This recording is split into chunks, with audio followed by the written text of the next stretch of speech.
Oh, cool, there's swords. Exactly.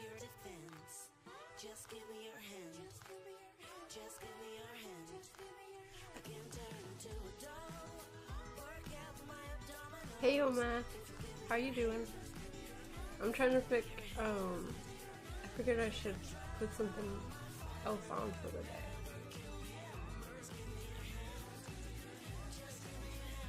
I probably don't need the giant axe.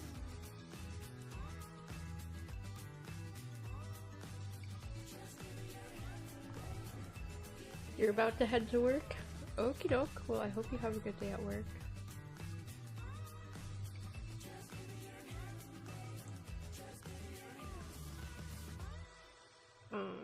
I need to take that axe off. It's way too big.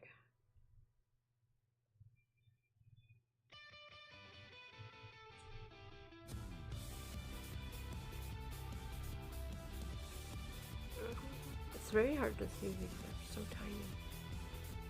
Hey yo, how are you?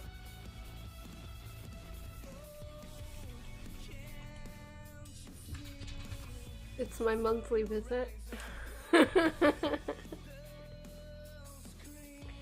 How are you doing?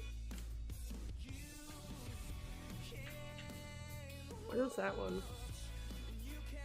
Oh, that's like a halo. I don't want to wear a halo. Take that off.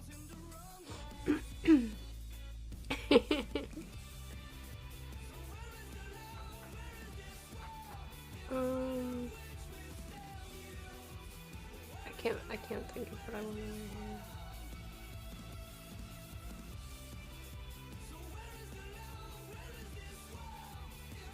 Decisions. This is so hard.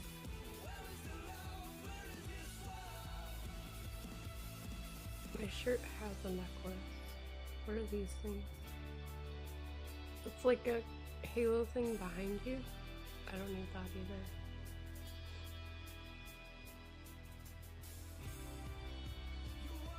You're just on autopilot. Oh, you got like 6 ads? Ew.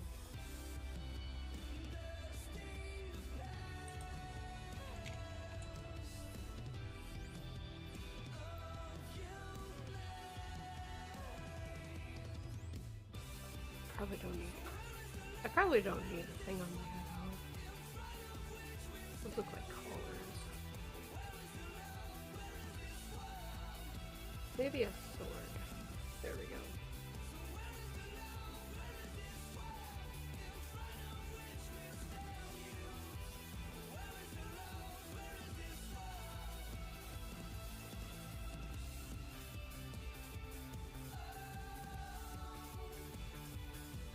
Okay, we'll go with that. I don't need to take a picture. We are at an expo. Gotta dress up for it, right?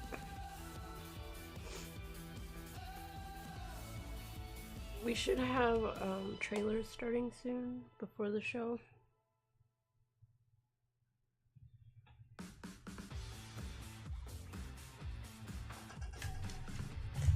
There we go.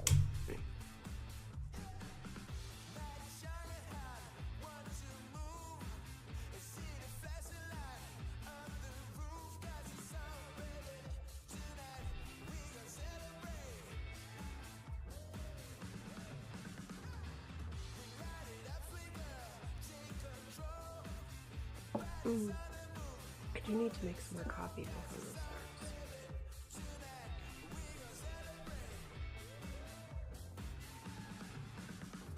Should we do full screen probably? Holy buckets, that's really... Is that the right size? That is not. So this gives me time to fix that. I'm gonna start another cup of coffee.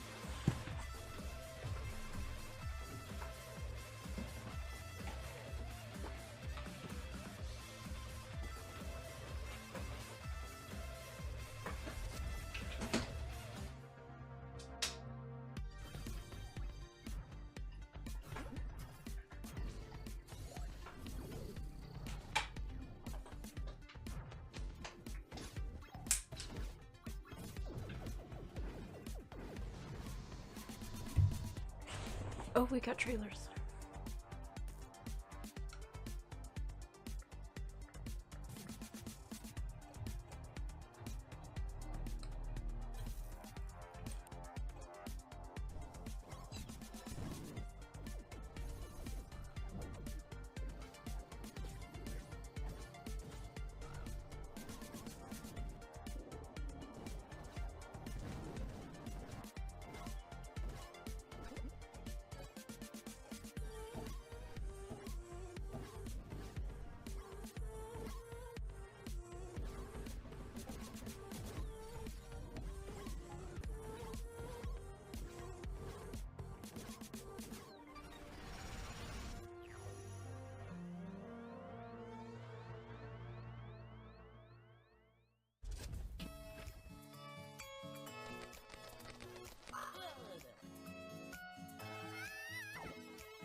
Sposober katskat sposos mais chemin.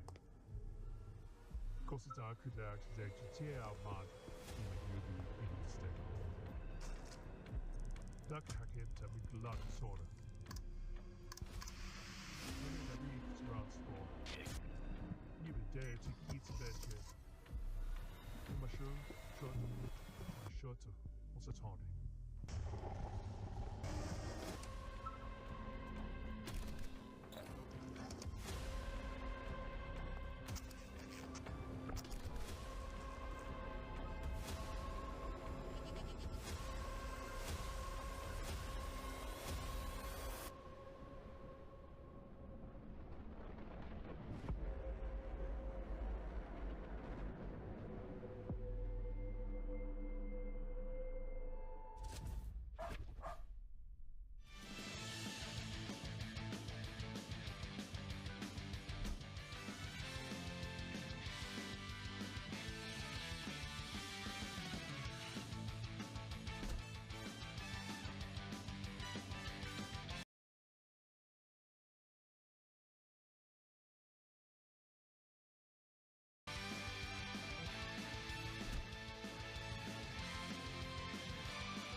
I know you feel sad.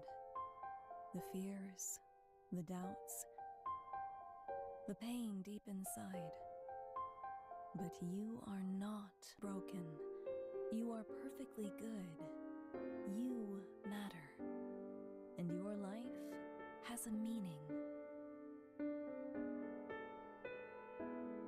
Your purpose is right here, right now, wherever you may be, whatever you may do, and always. And yes, you may feel overwhelmed sometimes, scared or lonely. I know it's hard, and I'm sorry, but I promise you are safe. Because this is exactly where the Creator has placed you.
for what you did. Subject 27 failed. Location unknown. If what you're trying to escape is inside you, where can you run? When you find me, you will be lost.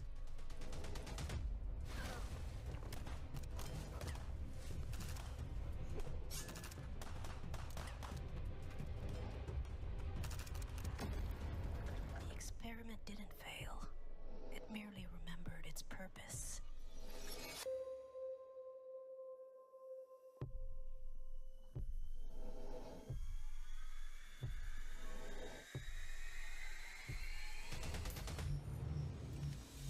Who are you looking for, Rain?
In the shadows of a decaying city, where desperation meets obsession, a single gunshot shatters the silence. Get the hell out of here, you! This gritty and peculiar world is shaped by urban decay and moral bankruptcy. Who pulled the trigger? I'm a mundane janitor caught in the aftermath of this shit. No more stalling! Your free ride's over! The line between reality and obsession blurs. It seems to be the thread between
の喉を引き裂くためにググをひじくググゴーガグゴー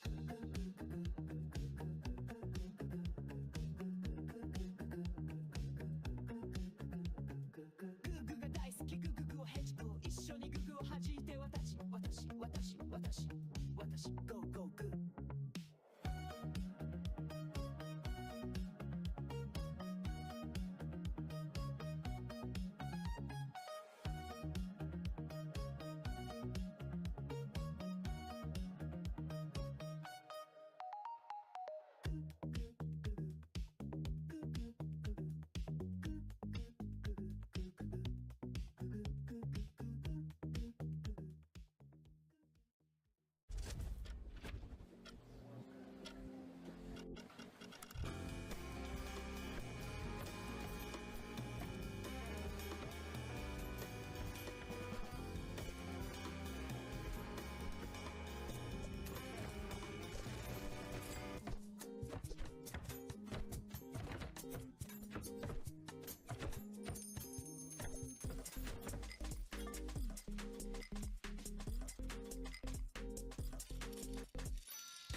When a threat looms over the world, what path will you choose? Will you fight, cutting down countless enemies to eliminate the danger? Will you seize this new power and wield it for your own ends? Or will you submit to a new master? Every path is yours alone to take. The choice is yours to make. But do you have the strength to hold on to who you truly are when this world drowns in madness? Iron will and keen strategy. These will lead you to victory. Only you can unravel the schemes of your foes. Only you can claim your desires, your ultimate dream. And when power finally rests in your hands, what will you decide? Get ready to experience a new kind of surfing game. Join Care About to See. Have you ever surfed before? Justin the Tube. Wow! And Lee Vingeland on the greatest surf adventure of all time. The mysteries of the islands unravel. And surfing is just the beginning. We crashed and lost our gold and coins, which spread all about these islands.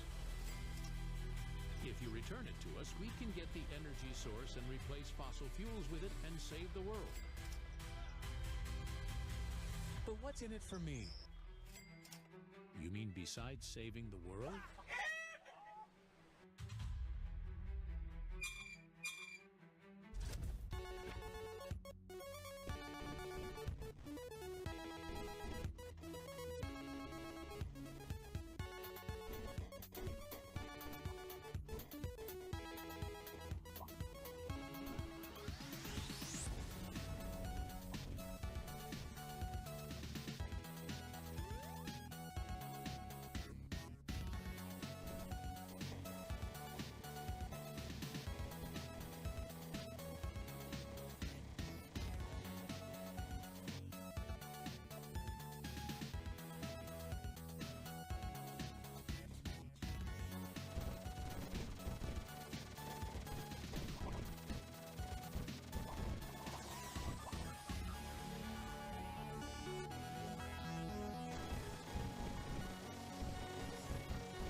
bum bum bum bum bum bum bum bum bum pew pew bum bum bum bum bum bum bum bum bum bum bum pew pew bum bum bum bum bum bum bum bum bum bum bum bum bum pew pew bum bum bum bum bum bum bum bum bum bum bum pew pew bum bum bum bum bum bum bum bum bum bum bum bum bum pew pew bum bum bum bum bum bum bum bum bum bum bum pew pew bum bum bum bum bum bum bum bum bum bum bum bum bum pew bum bum bum bum bum bum bum bum bum bum bum bum pew pew bum bum bum bum bum bum bum bum bum bum bum bum bum pew bum bum bum bum bum bum bum bum bum bum bum pew pew bum bum bum.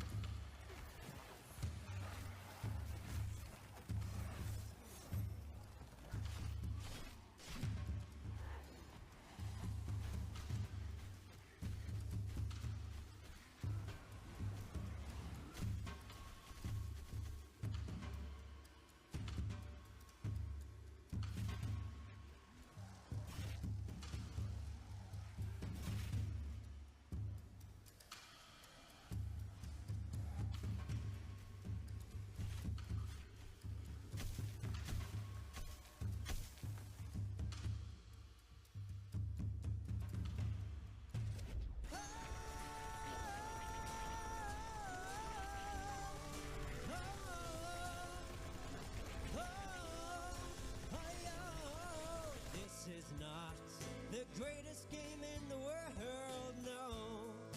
This is just a tribute. Couldn't we make the greatest game in the world? No, no. This is a tribute, oh, to the greatest game in the world. Alright, it was the greatest game in the world. Alright, yes, it was the best game, the greatest game in the world. Alright. Flicker giggle goo game, a flicker giggle, a flicker giggle, flicker goo game, flicker flicker game, a flicker giggle, a flicker giggle. Whoa, Mama Rick Flair. Oh, the dookie! Ooh, yeah! Days on end, I work to make my mom's dream come true. But even at the geek store, there's no easy money.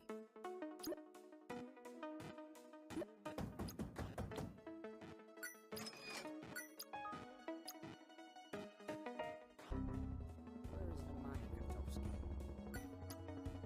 I'm not wasting any money on movies. I've got a different goal in my mind. Think smarter, not harder.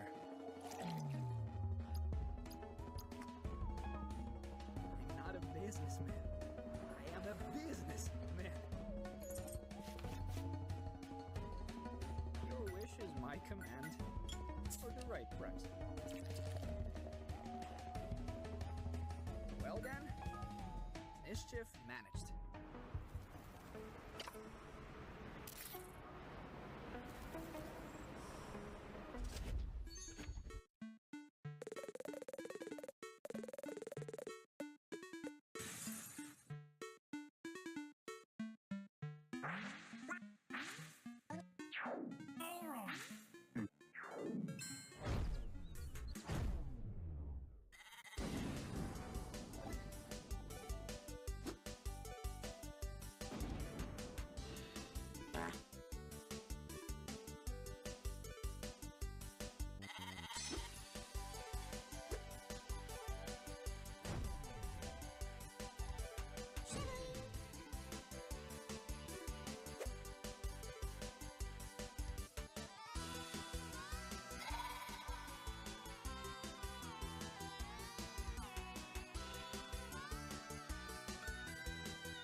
To the OTK Games Expo, the biggest indie game showcase on Twitch and your one-stop shop for finding all of the coolest upcoming games. That's right, we are coming for your title, Keeley. Get ready. Be on the lookout. I'm Avalie, and joining me is my wonderful co-host, Bruce Green. It's so fantastic to have you, man. Thank you so much for having me. I very much appreciate it. I'm very excited to be joining you on the main stage this year. Normally, I'm on the other stages. Yeah, you know, we were getting a lot of fan mail saying that our hosting talent was a little too diverse for gaming, so we're glad to have you here to balance things out.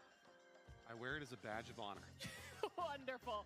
Well, we've got a fun show planned for today with over 60 games to show you, and 33 of those are going to be competing for two very important prizes that our chat is going to play a big part in. That's right, chat. I'm actually looking at you all the time throughout the entire show. This year, we are bringing back the Chat's Choice Developer Grant Award. At the end of our show, you will be able to vote for your favorite games at vote.otkgamesexpo.com. 5 developers win $5,000 each in grant money to support their game's development. Now, in addition to Chat's Choice, we are also bringing back our Starforge Art Star Award that will be given to the game with your favorite art style. Last year, Saundering Emily won the award with her game Lily's World XD. Let's take a look at the finished product. Bruce, look how cool this is. It's so cool. I actually really love the pink. I'm a big fan of the pink. Yeah, I mean, for those of you who didn't catch last year's show, Lily's World XD is about opening up a high school girl's laptop and trying to find clues within it to solve the mystery of what happened to Lily. So while you do have some of those cute custom pink little designs and decals, it's also very terrifying. Can I have the computer? No. I have it?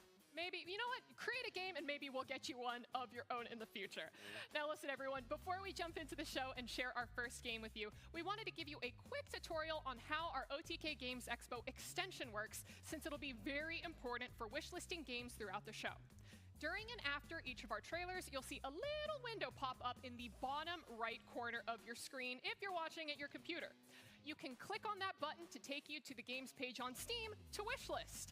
Here's a test with Mad Mushroom's most recently launched game, Conquest Dark, that you can wishlist or purchase today. So go ahead, click it, please, or I'll lose my job. And if it's not there, yell at your co-streamer to put it there. Conquest Dark is really good. All right, I think they get how it works, so let's get the show actually started. Let's see some games. You are right, Bruce. and what better way to start the expo off than with one of our totally unbiased favorite expo publishers, Mad Mushroom. Wait a minute. Last year, they announced Conquest Dark and have already sold 100,000 copies after launching just last month. But that doesn't mean that they're slowing down when it comes to bringing you the games that they know you'll love. So without further ado, here is the world reveal of Mad Mushroom's newest title, To Kill a God.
God's not dead because you haven't killed him yet. Escape from the Death Spiral as a young acolyte in the new action roguelike where your skill tree is your map that you must fight through. The demo's available, download and play on Steam right now, and we'll be playing it during our post-show with S-Fan, so please be sure to stick around. All right, up next, get ready to fight with allies and slay monsters as you delve through a dungeon of deities in a quest for retribution in Ad Mortem.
Ad Mortem is a brutal multiplayer medieval melee slasher set in the corrupted world of Contrara.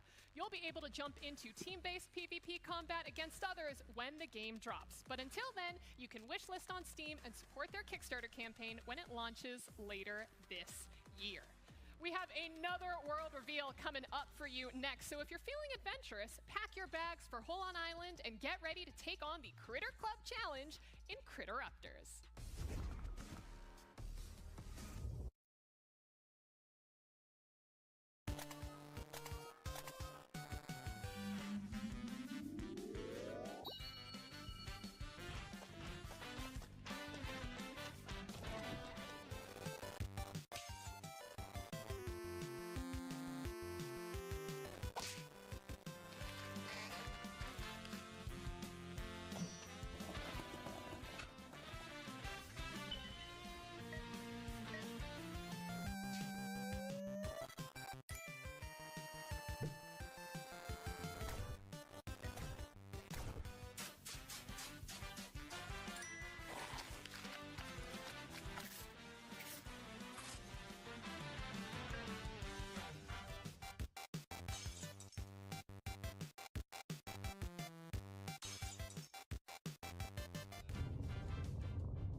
Raptors, you can catch monsters by...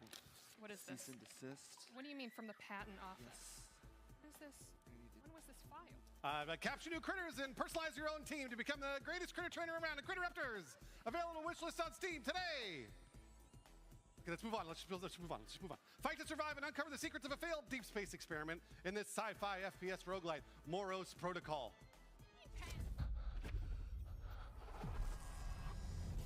Threat detected. Lockdown initiated.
Wishlist Moros Protocol now on Steam, and keep an eye out for the demo coming to Steam's June Next Fest. Oh, I will. You should. Oh, I will. We all saw that. Now, Bruce, you've been on the internet for longer than I have. What was your first experience with The Backroom? Oh, yeah. Well, the year was 2009. I just discovered a little website called Craigslist. Nope, not those rooms, Bruce. Not those rooms. Oh. I want you to imagine a more colorful, but just as terrifying version of The Backrooms in our next game, The Backworld. Sure, I can tell you the story right now. No, I think you need it.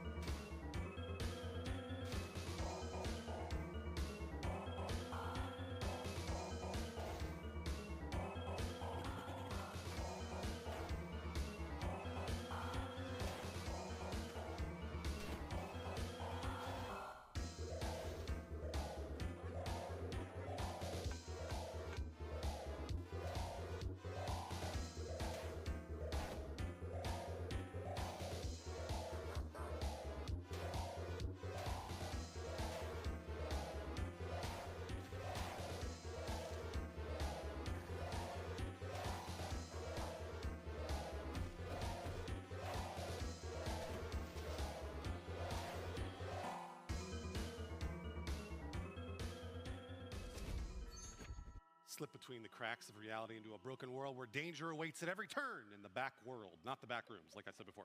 Up next, we're hitting you with yet another world reveal. Break out your magical weapons and get ready to dive deep into the world of Undermire.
creative with friends, or crafty playing solo in Undermire, which you can wishlist on Steam today.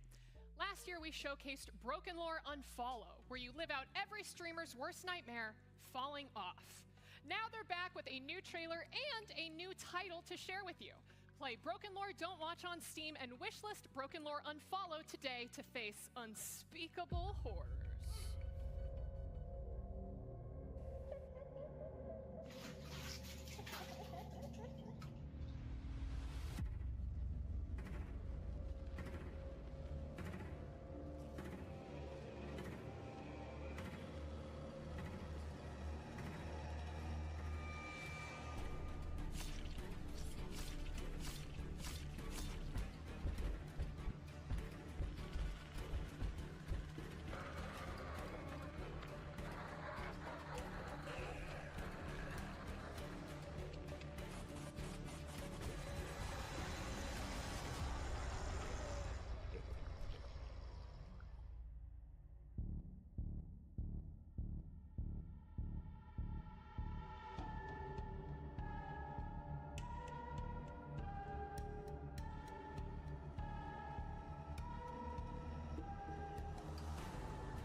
What was the price you paid to be perfect? Humans are scared, and they call this fear evolution.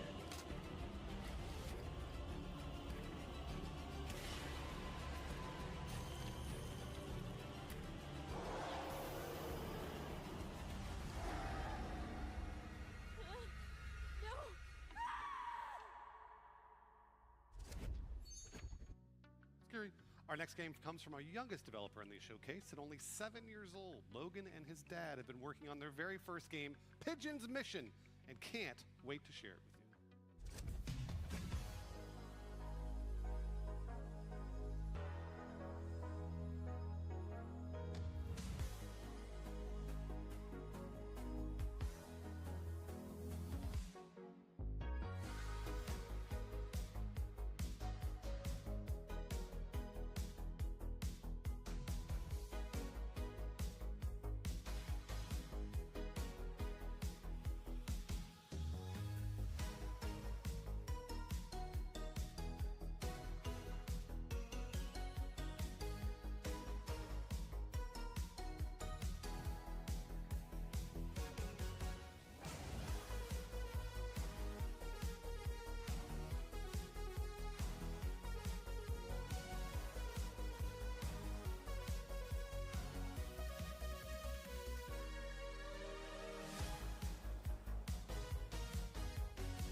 I am here with the great minds behind Pigeon's Mission. I have got John and, of course, our main developer and creator, the mastermind behind it all, Logan, with us here today. Logan, what is it like being a 7-year-old accomplished game developer? It feels great.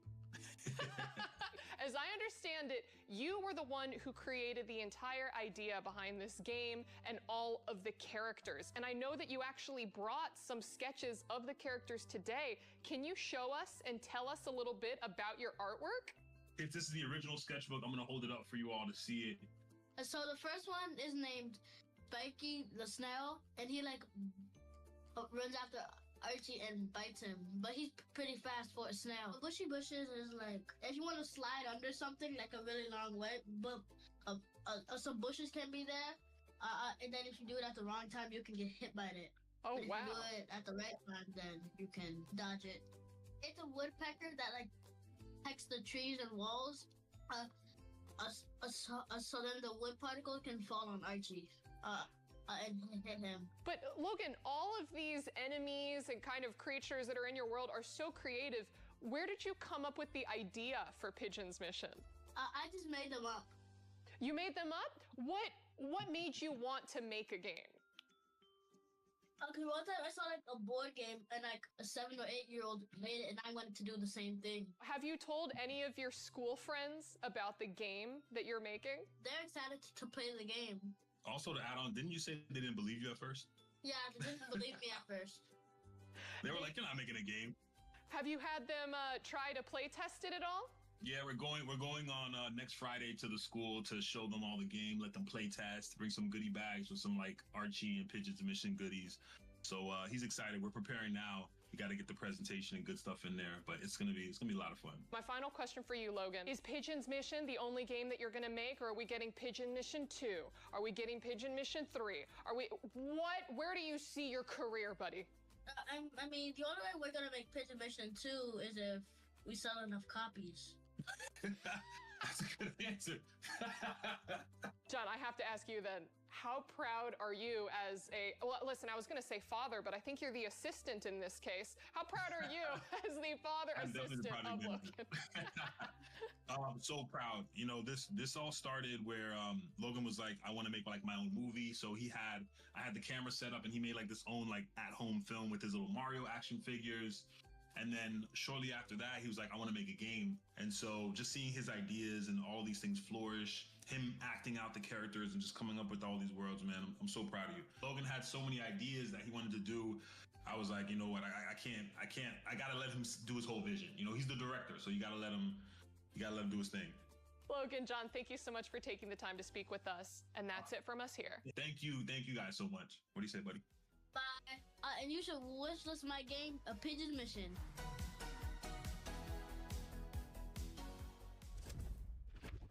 He's right. Obviously, what were you doing when you were 7 years old? I'll tell you what I wasn't doing. Bullying children on Steam. I see you, Soda Poppin'.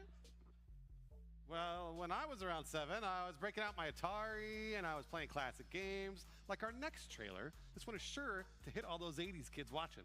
80s kids, can you still say that you're kids once you start getting ads for bone density medication? Oh, who needs dense bones here? I'm still a child at heart. Ow!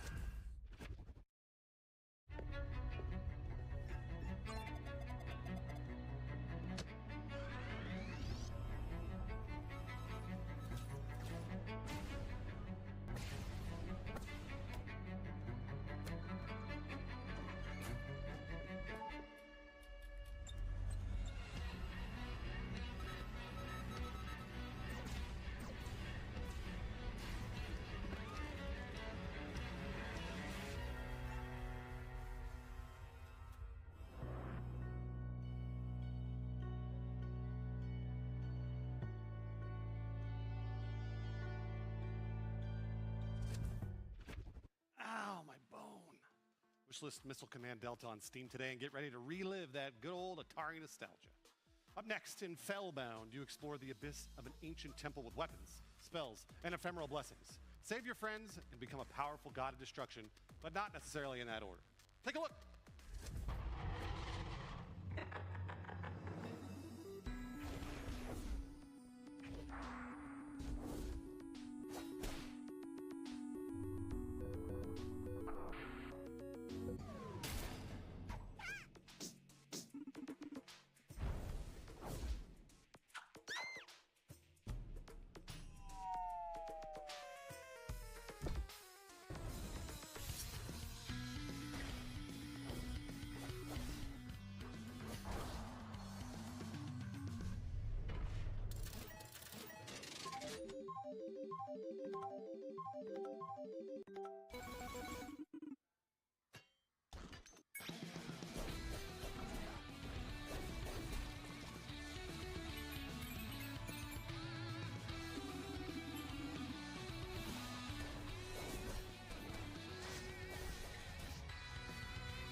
download the new demo for Fellbound today to try the game out for yourself after the show. Chess is a game that you either understand and master or continuously lose to 8-year-old second screening online matches between Fortnite Darth Vader slur runs. That's why, for some of us to enjoy the game, you have to search beyond the board. Nope.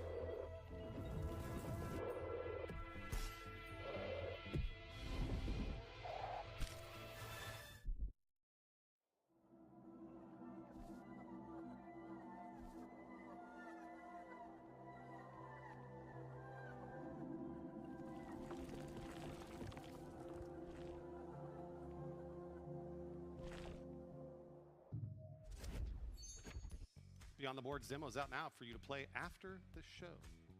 Our next few games are made by some of the biggest creators out there, so what better way to introduce them than to bring out our own star creator. Hey, welcome out. S-Fan, get out here. This is now your show. Ooh, okay. Yeah, sounds good. Take it away. That sounds good. Thanks, Bruce. Guys, Mad Mushroom isn't the only creator-led games publisher in the industry. Over the past few years, you've seen a lot of different creators support the indie game scene, and that's why we're so excited to bring you guys the Off-Brand Games Publisher Showcase. So take a look at the games that our friends Ludwig and Pirate Software have been working on for years. And just by the way, you might hear a very handsome voice in one of these trailers.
Oh no, it's a Rick Speck.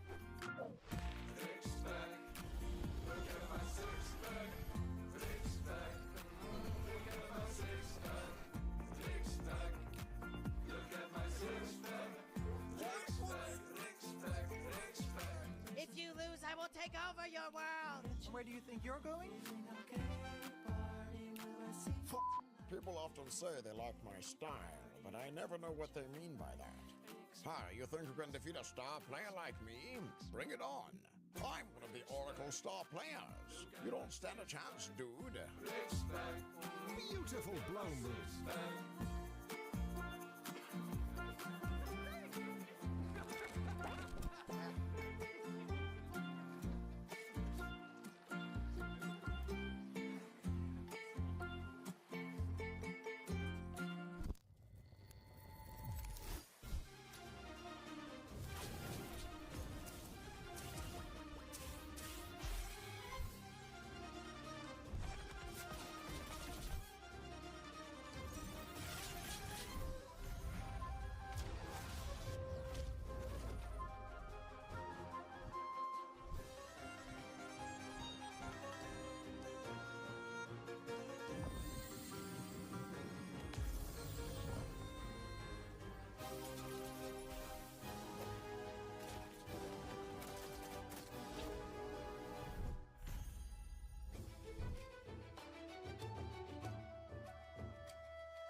the off-brand games are available to wishlist on Steam now. You can also check out the available demos for Bonnie Bear Saves Frog Time and Aethermancer.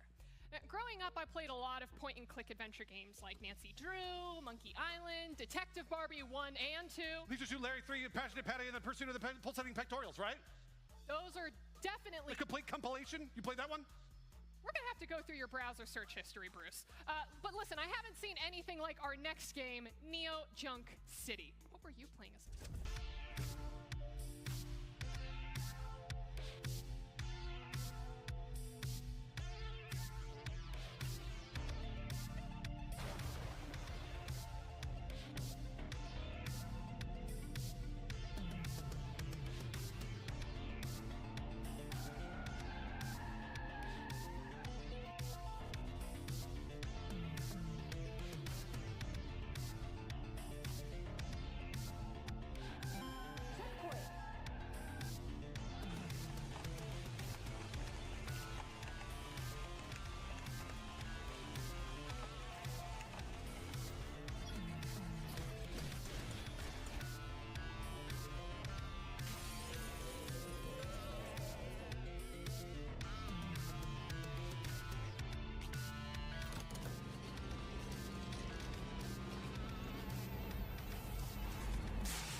Neo Junk City blends minigames with murder mystery. Will you be able to uncover the truth? Will you? Up next, recently there's been a massive uptick in party-based horror games like Phasmophobia, Lethal Company, and Repo. Our next game looks to join those ranks with a new concept to make your friends scream like babies because they saw a shadow. Here's the world reveal for the upcoming co-op horror game, Breach Signal.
Join the special unit under the agency and lead expeditions to investigate mysterious anomalies that threaten our reality in Breach Signal. Next up, the Guards 2 Chaos and Hell demo is live! Play 2 hellish biomes now, and don't you worry, because your save carries over to the launch. Download the game for free on Steam now and check out their new trailer.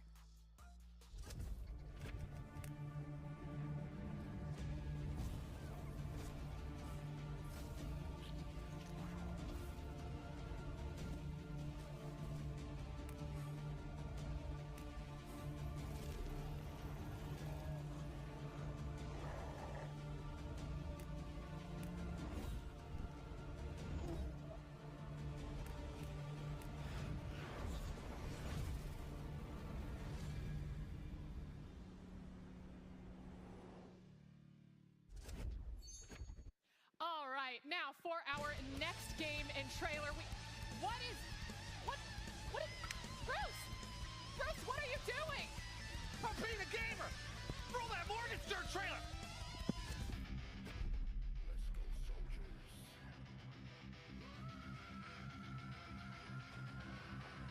There is no place for suckers.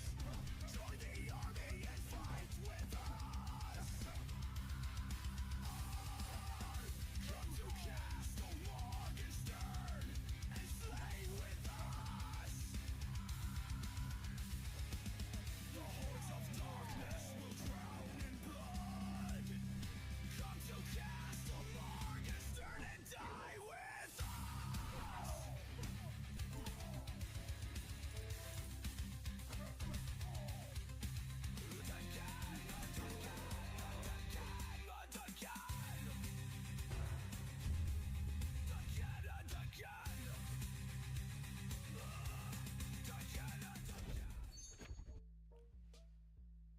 solo or with your friends in this roguelike hack and slash that is Morgenstern.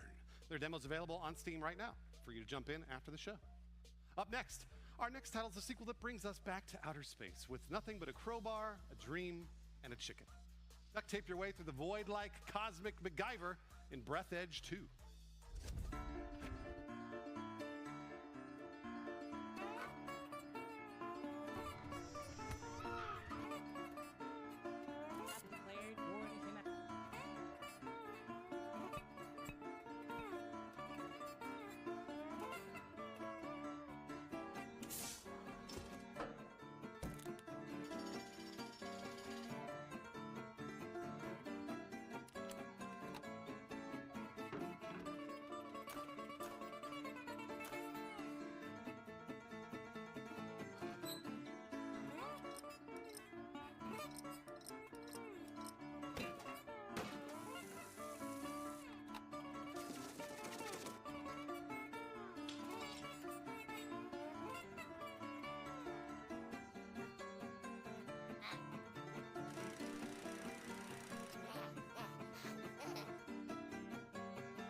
Breath Edge 2's demo is available now for you to try out after the show.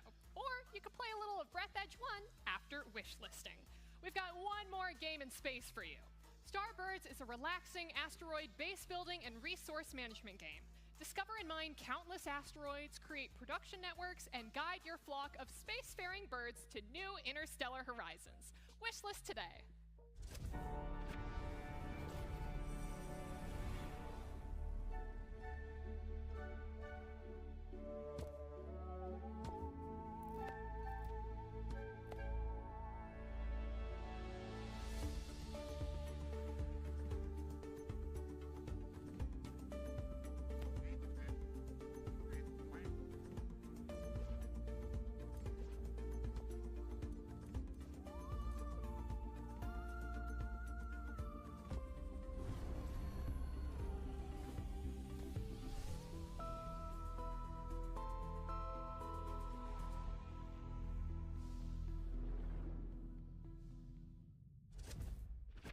Now we have got a real special announcement next, especially for those of you who have been following this game since it released on itch.io.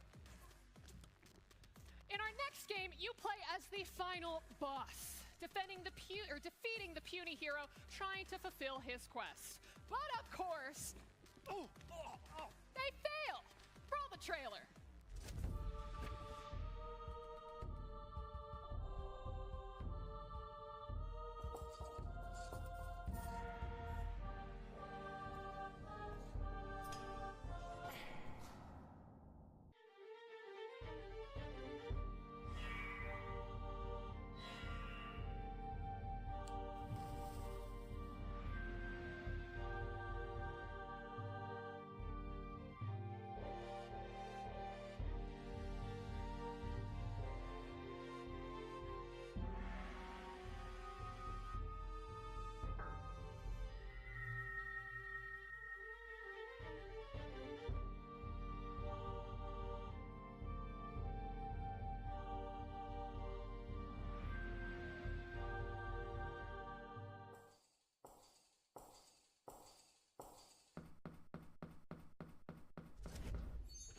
You can wishlist the Dark Queen of Mortal. The Dark Queen of Mortholm is coming to Steam August 15th of this year with controller support, multiple endings, and much, much more. Wishlist to defeat the Queen today. Survival situations often come down to pairing yourselves with the strongest companions to watch your back in a zombie outbreak, which is why I am obviously screwed. Help! I'm in so much pain. Good. Hopefully your friends are more reliable because you're gonna need them in our next game. Here's Whisper Mountain Outbreak.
escape room meets co-op survival horror in Whisper Mountain Outbreak. Gather your friends and see how long you can last in the demo that's live on Steam today.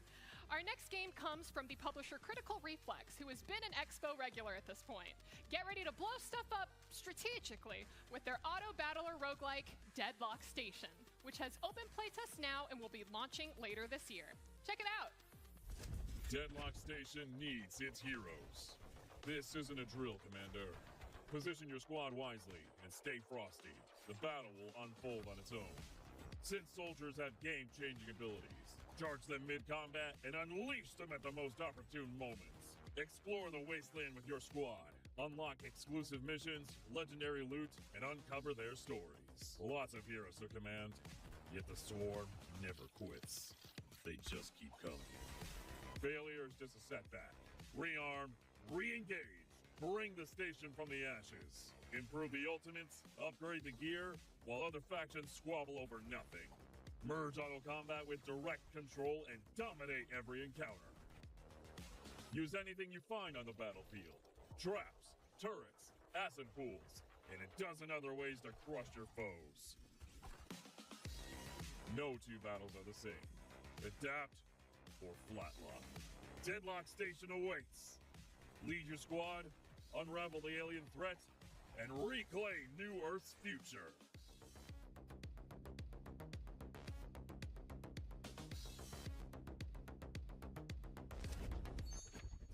Up next, the RTS genre is about to get turned upside down, and by that I actually mean sideways.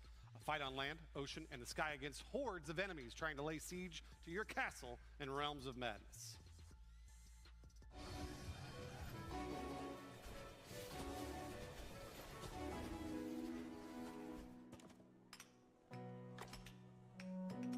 In order to get gold, we need to build a treasury, sire.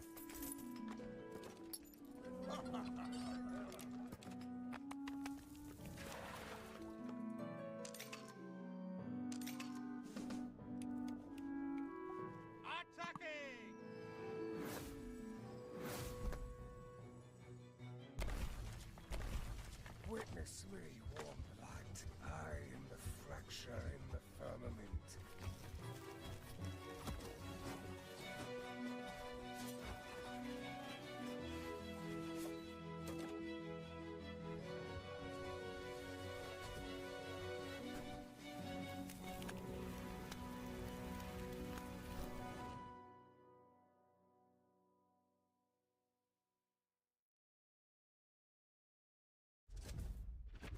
Wishlist Realms of Madness today in preparation for their upcoming launch later this year.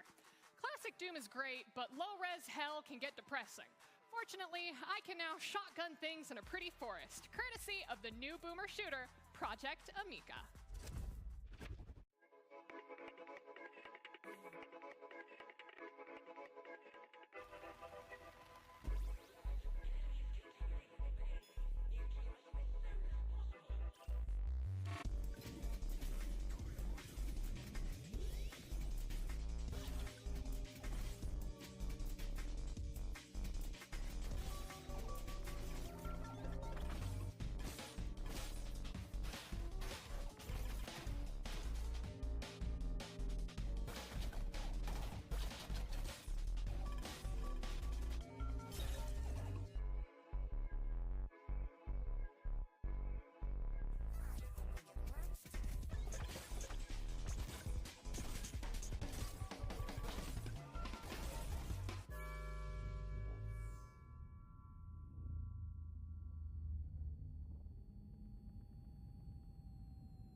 It kind of looks like if Sonic had a gun a little bit. Yeah, a little bit. Yeah, you two can blast through the colorful 90s-inspired world of robots in the Project Amica demo that's available on Steam now. All right, it's time for another publisher showcase, and this time we're getting a little spooky. We've already had some spooky games, okay? I'm scared, but Fearademic is a publisher that takes pride in bringing you horror games that will haunt you for days. They've brought 3 games just for us today, so prepare yourself. Here's Fearademic. Oh.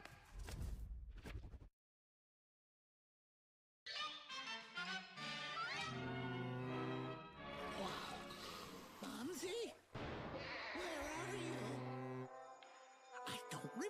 this part of the house. That must be Momsy. What a scary, scary nightmare. Spider legs. Maybe I'll hang around the house and answer will come.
Wishlist Bad Cheese, Dark Fracture, and Leftovers KO on Steam right now. And try the Bad Cheese demo and Leftovers KO full game for yourself today. It's been a while since we had a solid FPS MMO hit the shelves, but luckily, Pioneer is looking to fix that.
Drop into the vast, grim world of Pioneer, where survival hinges on exploration, crafting, and smart resource management. Wishlist on Steam to be the first notified of their open beta when it's revealed. We've got our first cozy game of the Expo coming up. No, cozy. We're not doing cozy. Bruce, it has fishing. I'll get my fishing gear. See, every single year, games in the cozy category get flack, but I think that people really undermine how great it could be to just sit back, relax, and enjoy the calm. And what are you doing? Screw the calm. Let's go fishing!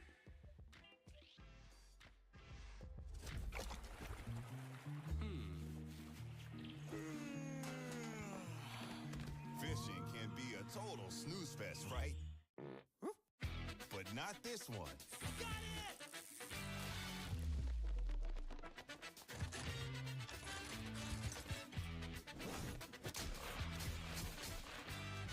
Take it away, Eddie. Let's go! Boom! Fish in the air! Ooh, a wet catfish! It's mine! In Fish Hunters, you ain't got time to get bored. You grab quests, search for the right fish in different bodies of water, and shoot that bad boy with every weapon you got. Whoa, whoa, brother. Not cool. We love fish, man. Yeah, you're right. And the main thing, here, you're always progressing. Level up, unlock new weapons, rise, and they level up too. And of course, you're filling up your own fish collection. If you love fish, then this is exactly the right place for you, my man. Welcome to Fish Hunters. Hunting fish has never been this fun. Demo's up on Steam. Go grab it and bring your buddies with you. Gather your friends and pack your tackle box with grenades because in Fish Hunters, you're catching fish at any cost. The demo launches today, so see how many you can catch after the show. For our next game, you're not just watching a reveal, you're watching the doors swing wide open. Season 4 of Dwarven Realms launches now, so get ready to dive in. Centuries ago, the dwarves were thought lost to Archeon's fury, erased from history. To survive, they've wielded forces that should never be tampered with, bound by power that bends life and death to their will. They command what was never meant to be controlled.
Jump into The Lost Glitches, one of the most popular new releases on Steam, and start building your story through the cards you play. It's free to download, quick to pick up, but only the sharpest minds can climb the ranks. Think you've got what it takes? Log in, play your first match, and let the Deep Sky Network put you to the test. Now, up next, we've got a game of chance. So, how's your poker face, Bruce? It's really good. Watch this.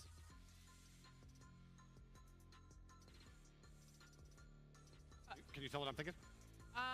I think that right now you're contemplating the future of the gaming industry after seeing millions of dollars being pumped into projects that no one asked for, besides 3 AAA executives, while indie games continue to be the only ones to innovate and continue to push video games as an art forward? No, I was thinking it's time for another world reveal. Oh. Here's the first look at the Devil's Due.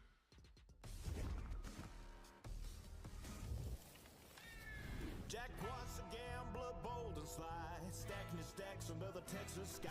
One stormy night by fiery glow, the devil sat down and said, let's go. He said, Jack, I see you think you're hot. Let's toss your soul here in the pot. If you win, you claim a treasury, but if you lose, you're coming with. Jack soon found all his aces gone. The devil laughed, let's go, son. It seemed like Jack had lost his band, but he just smiled. The game's not over yet. Now Jack's in hell, let's cut his tail, but he's got some tricks under his belt. If the devil can cheat, well, so can I. I cheat my way back to the Texas sky.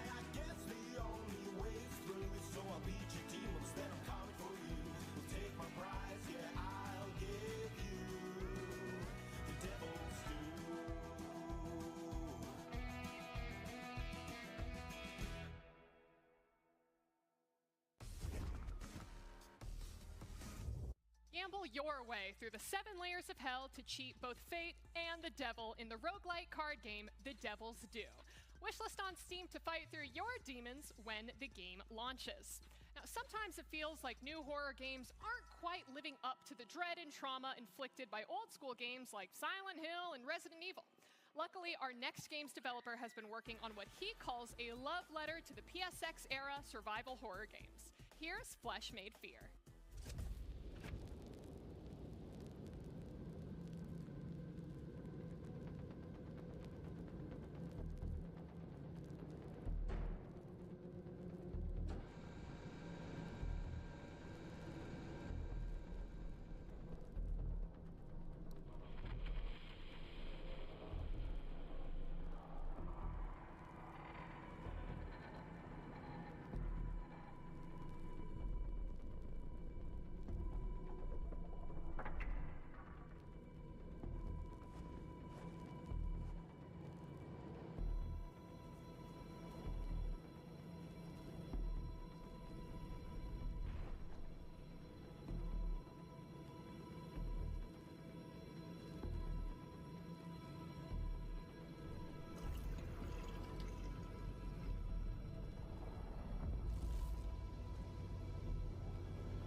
Stuff. Coming up, we've got 2 back-to-back world reveals for you. Our first one is fantasy, loot, and danger at every corner. A bold indie take on one of the hottest genres right now. It's a third-person extraction shooter with Battle Royale DNA. Introducing Gravebound.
Doomspire is a roguelike deck builder where you can descend a cursed spire, forge powerful decks, and try not to lose your mind. It's kind of like if Hearthstone and Slay the Spire met in a dark alley and things got weird.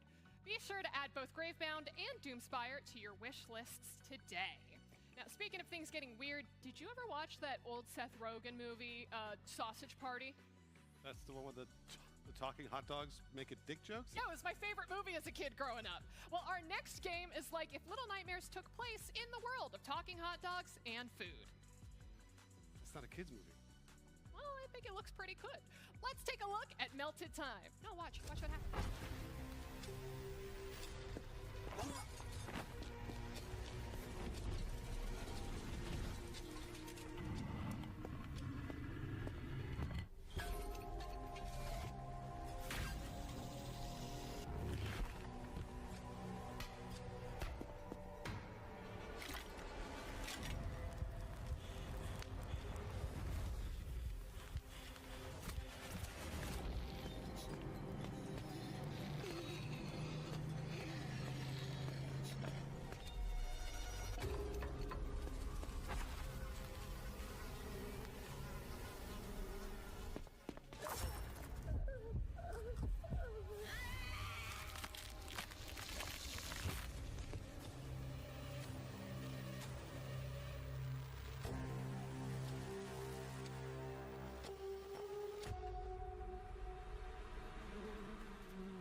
display is a candle slowly melting in real time as you explore a series of eerie locations while solving puzzles along the way in melted time. Oh, crap. Sorry. Hydrating. Hydrating. Sorry about that. I feel like I've seen that guy before. He's at the last couple of expos, yeah? Yeah, that's Case. Case has been great. I think so far he's been a lawyer. We met at G4 TV together. That's kind of where we met. But yeah, he's been like a lawyer. He's been a wizard, a handyman, and I think last year he was even Santa. I remember Santa. Yeah, that's Santa. What does he do when the expo is not going on?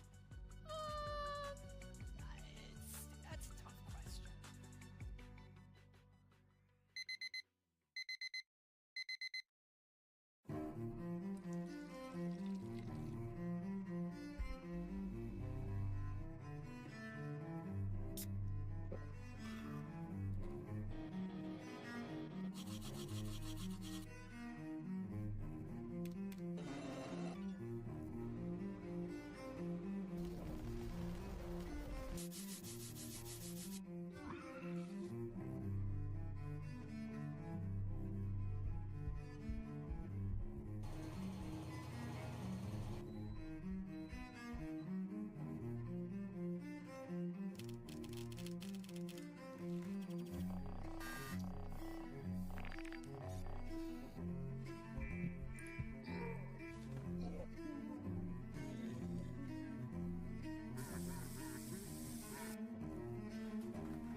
Tackle boredom in everyday mundane tasks in Unemployment Simulator 2018.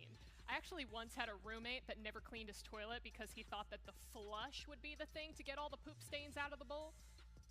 Is this esports? It was esports. Well, if that last game hit a nerve for some, this is gross. For some of you, maybe our next game will help fill that void. Because luckily, my lord is hiring. Get it showery.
Reject, and fire townspeople to train the perfect army in order to protect your kingdom from invading monsters today by downloading the demo for My Lord is Hiring on Steam.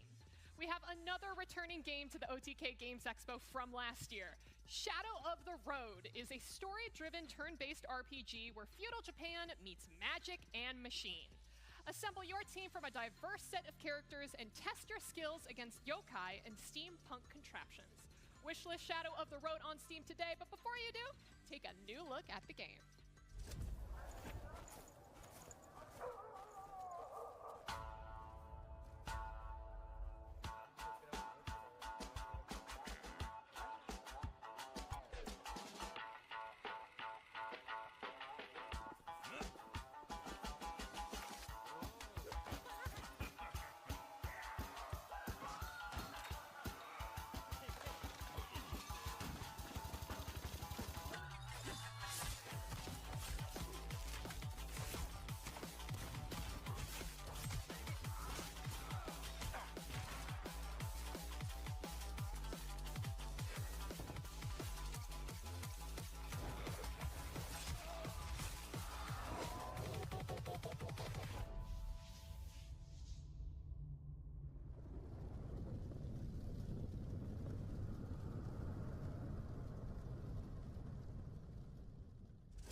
with me, Mr. Harrow? Can I help you?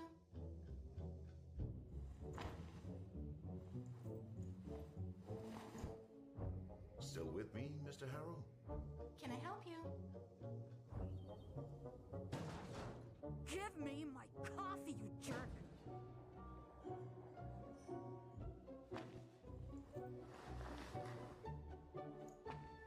Still with me, Mr. Harrow? Can I help you?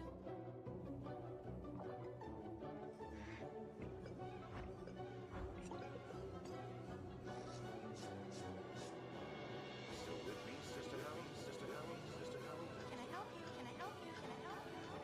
Still with me, Mr. Harry? Mr. Harry? Still with me, Mr. Harry?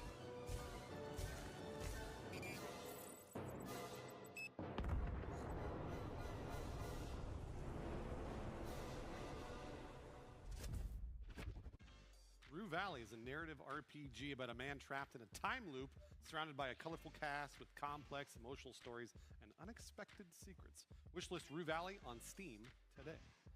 It's a known fact that all dogs go to heaven, it's true, but what happens when they get there before us? Find out in our next game, My Little Puppy.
My Little Puppy's coming to consoles as well as PC, so even more people can follow Bongu, the Corgi's journey through doggy heaven to reunite with his owner. I legitimately cannot watch that trailer without sobbing. We were crying yesterday in the rehearsal. It was bad. That's all cute. Let's not talk about that anymore. I want to get back to murdering things, okay? You don't need to cry anymore. We're going to move on. Get ready for some good old zombie horde killing action with Ravenous Horde.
Team up with up to 64 players to fight off hordes of zombies in the post-apocalyptic FPS. Or die and join the zombies to tear your old teammates apart. I know which one I'm choosing. A new demo is out for you to try on Steam today. And this is just a reminder for everyone to sign up to vote through vote.otkgamesexpo.com, because at the end of the show, we will be opening up the voting and you will be able to vote for your 5 favorite games, as well as which game you think has the best art style for our Star Forge Art Store Award. Wizardry Variants Daphne is a 3D dungeon RPG and a completely new addition to the Wizardry series. Get stronger and resupply in towns for your battles as you progress deeper through the dungeons. Take a look at their newest installment and play Wizardry on Steam and mobile today.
Trapped in the underworld, you must carve out your legend by jamming to the music while fending off endless hordes of enemies. Your ultimate goal? To defeat the greatest metal singer of all time, Death, and claim your place as an immortal, legendary musician. Wishlist Devil Jam on Steam today. I will. Okay, good.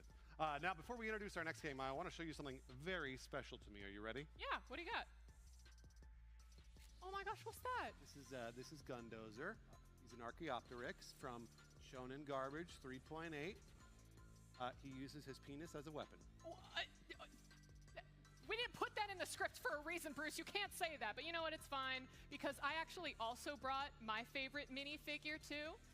This is Yoko from Gurren Lagann, and she has 2 very special powers, but you don't need to worry about those. Isn't this great? Well, this is against TOS, I think, isn't it? Yeah, probably. Well, chat wants to safely collect and sell minis. They're going to love our next game, Tabletop Game Shop Simulator. Don't forget about that anime statue.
With the cost of living continuing to skyrocket and showing no signs of slowing down, a lot of us are finding ourselves broke little kitties. Well, if you're tired of the expensive city life, come visit Snacko Island, where your world is what you make it.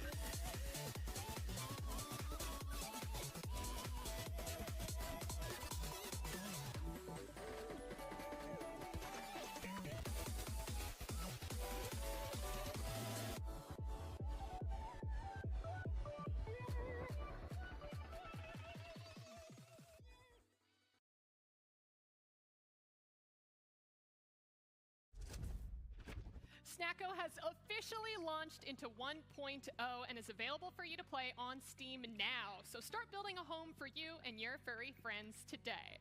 Now, has anyone seen Bruce? Because I think the Standards and Practices and FCC Commission has to talk to him about something. Bruce? Bruce? Oh, look at him. Oh, he's in Sleepy Bite. Okay, he's out cold. All right. I wonder what he's dreaming about right now.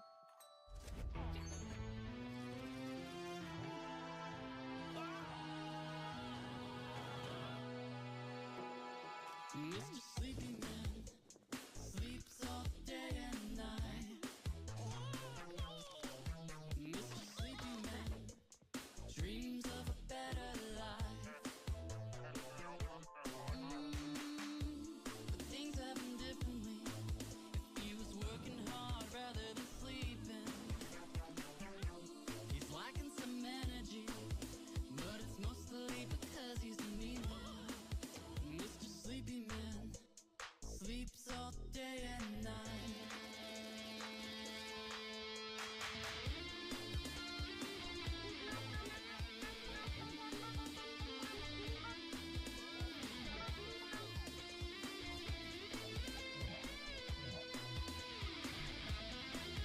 Mr. Sleepy Man, get out of bed, sleeping all day until PM. Ain't tired of playing in the past, fella got a scheme with a dream to cast.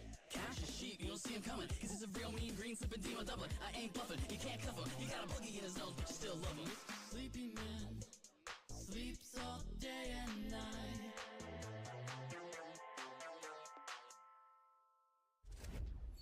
Oh, Mr. Sleepy Man. Man, it's such a banger.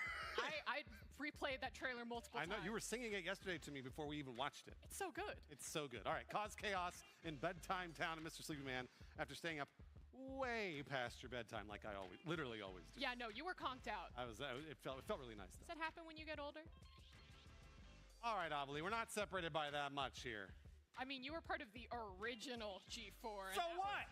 I think I was still in diapers around that time, That's man. not true. That is not true. Is that true? Oh my It God. might be. Either way, you know, it is what it is. We're gonna move on. Up next, we've got a game starring a clown called Poco. Did somebody say clown? What? What the hell is that supposed to be? What is that? Kay signed up for clown school after unemployment. Look, what do you got? Oh! You make me feel sad, Case. Oh, well, you know, maybe the little clown from our next game, Poco, can cheer you up, Bruce. Oh, gosh. Oh, no, honey. No.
am here with the team behind Poco, and oh man, do they look good right now. Hi, guys. Who are we speaking with here today? Hi, I'm Asher Camilleri. I was the producer and story lead on Poco. Hi, I'm Giselle Yang. I'm the lead modeler on Poco. Hi, I'm Max Stone. I'm the lead animator and lead rigging artist on Poco. I'm Michael Borsier, and I'm the director of Poco. I'm Francesca, and I'm the production assistant and a 3D animator for Poco. I'm Kamala Roberts, and I am the biz dev lead for Poco. Why are all of you guys in caps and gowns right now? Today is graduation day for us here at SJSU, San Jose State University, and we're all in the animation illustration department. So we're a group of students that came together to make this game, and today we're graduating a day after release. Well, congratulations. Let's go ahead and dive straight in about the game. What was the inspiration behind Poco, and how'd you put this team together? Very original core idea of Poco came from a dream that I had. I like to make a lot of art based on my dreams, and a lot of the visuals for Poco, the concept of a tiny clown and a below world that's filled with decay, those images and visuals came from the dream. I pitched the project to all of our class, and this is the team that sort of just came together over that idea, and I guess it resonated with all of us, and here we are. Can you tell me the story of Poco? What is the game about? Poco is about the world's smallest clown. He's like 2 inches tall, and they get banished from the circus after an unsatisfactory performance by this huge council of clowns who look down on our little Poco, and so they are banished to the below world, which is a dreadful place where everything lost, broken, or unwanted ends up. And along the way, they're trying to work their way back to this magical circus in the sky, but along the way they meet the inhabitants of the below world, including this family of homunculi who they befriend and work together and just form bonds in this strange world and make things better along the way by using their clown tricks and proving their clownhood. Okay, well, I hope that you all have a fantastic time. I'm not going to keep you any longer because this is a big day for you all. So go out, experience it, love it, and congratulations again. Thank you. Of course. Bye, everyone. Bye now.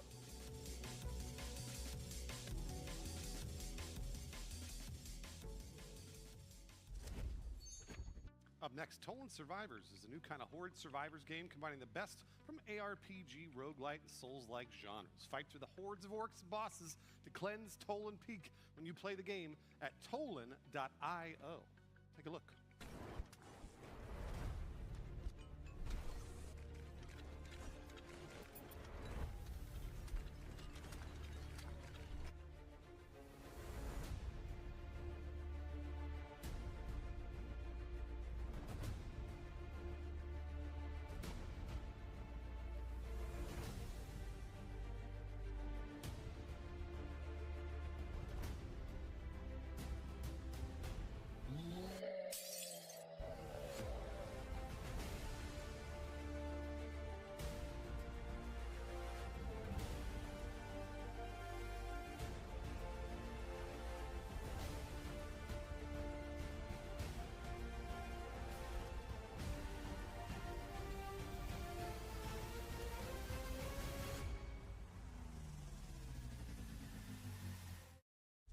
The gaming industry isn't just big.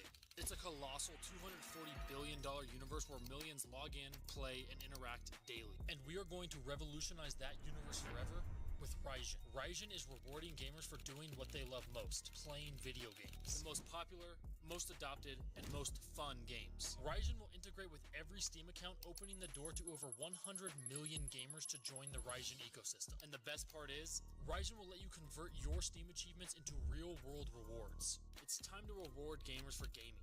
Link, play, earn. Raijin.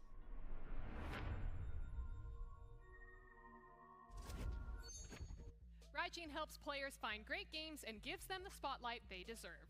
Earn real-world rewards for playing your favorite games and earn achievements with Raijin. Now, if you are a fan of stealth games, our next game challenges your ability to stay very, very quiet. What?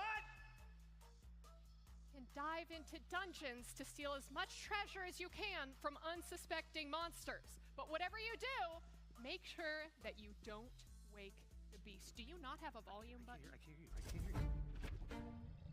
For years, we've been gathering our precious treasures. Until one day, a crafty little fellow came along.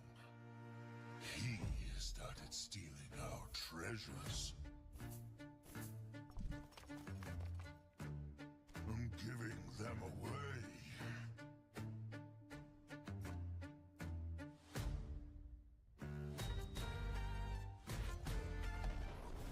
We tried setting up traps.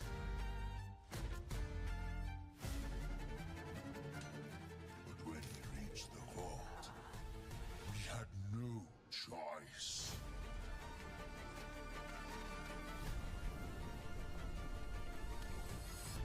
Some consider me a thief, but others, not so much. In the end, not all heroes wear capes. Or do they?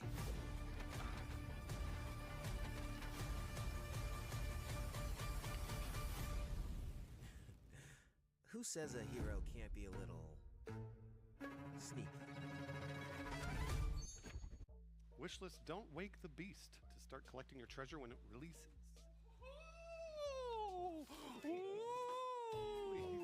What do you want this time, Face the Clown? Hey, I need you to stop. This is really sad. Your family's really worried about you. I feel like you might be homeless.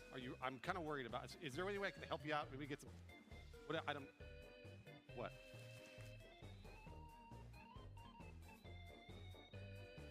That's fair.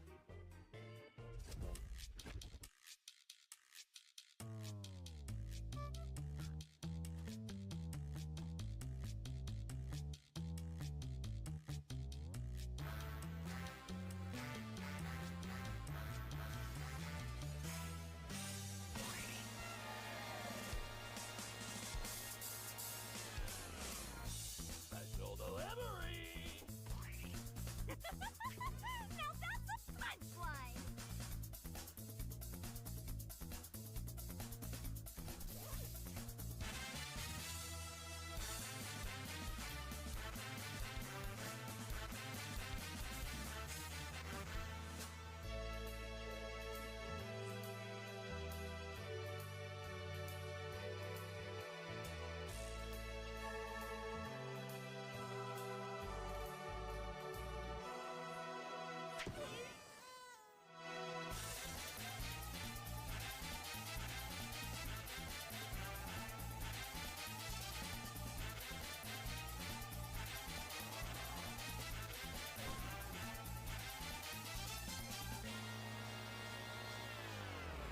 Clown around!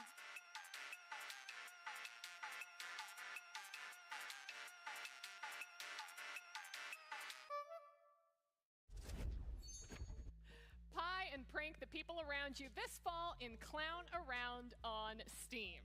Now, OG esports fans are in for a real treat here, because our next game comes from Dota 2 personalities Jenkins and Sunsfan.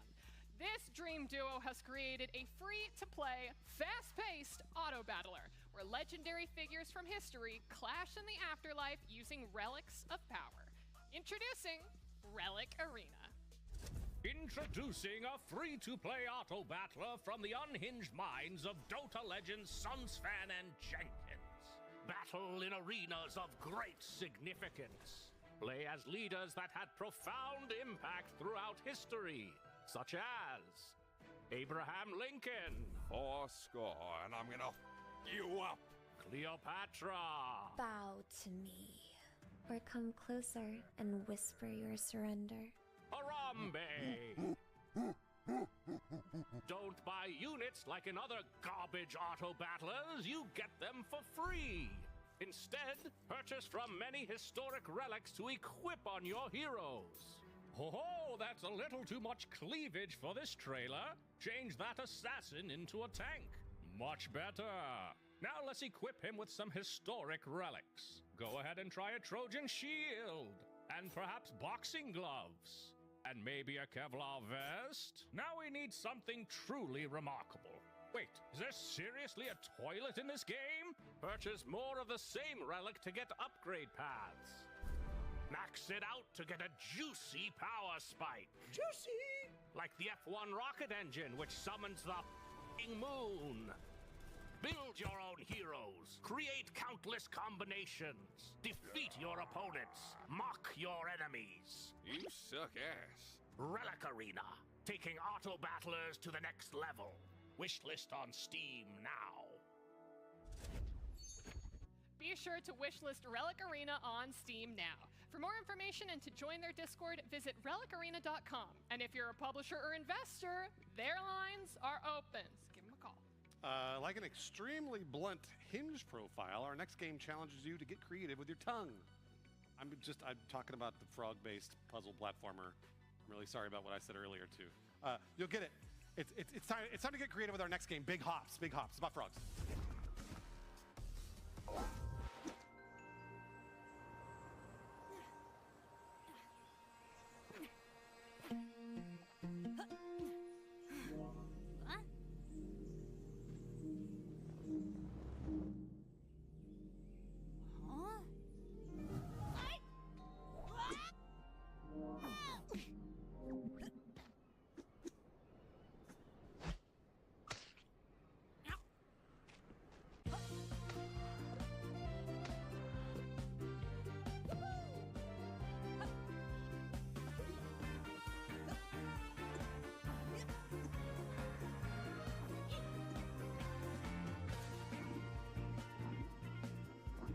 How am I gonna get home?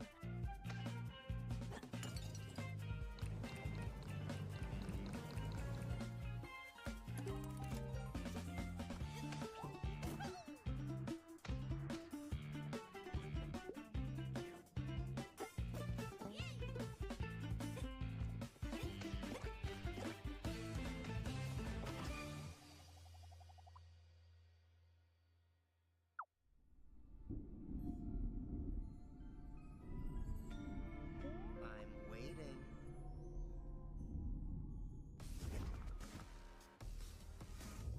Hey, find out what that tongue do in Big Hops when it launches on Steam.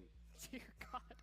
Listen, we're getting closer to the end of our show, so here's your friendly reminder that you will get a chance to vote on your favorite games after the show to win $25,000 in developer grants as well as a custom Starforge PC to the game with the best artistic style. Our next game pulls off something really impressive, making the Plague fun. Oh. Here's a new look at the dark survival crafting game, Nested Land. Oh. Our promised land.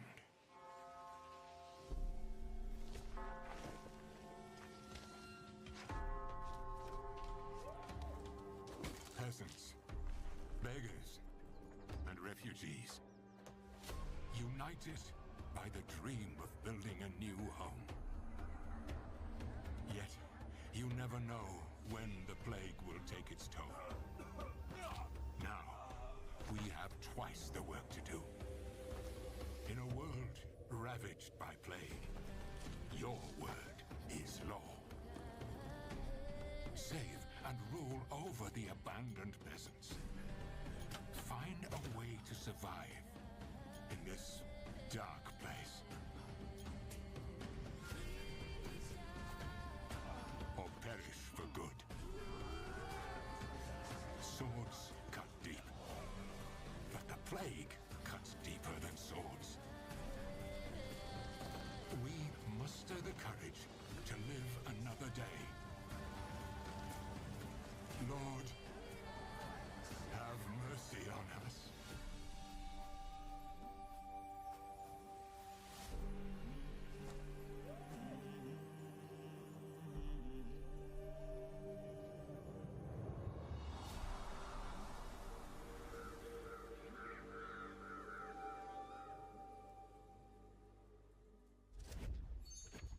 The Nested Lands demo drops today, so gather your friends and try to survive in the ruthless medieval world. Next up, after the moon shattered, humanity fell and ice took over. Permafrost is an unforgiving open-world survival game where you can go solo or team up with 3 other in multiplayer. This is a survival game where your decisions will actually impact the outcome of the story. The Permafrost waits for no one. So wishlist on Steam now.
Riftstorm joins Steam Next Fest this June 2025, so be sure to wishlist now. Our next game actually started as a survival horror Doom mod before exploding in popularity, and now it's become a full-fledged game of its own. So prepare yourselves for the rotting remains of Fort Oasis in Total Control.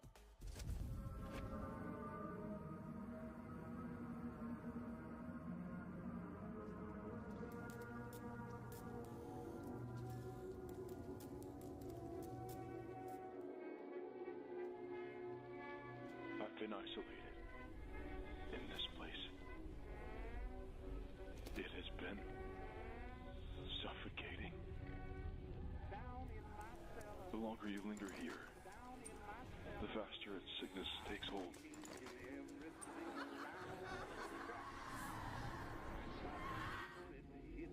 I've been trapped for what seems like an eternity.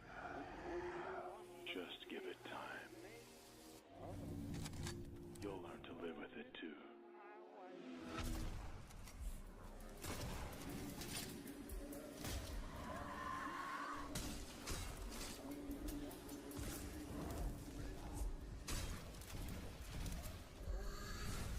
I'll be waiting for you down in the mines.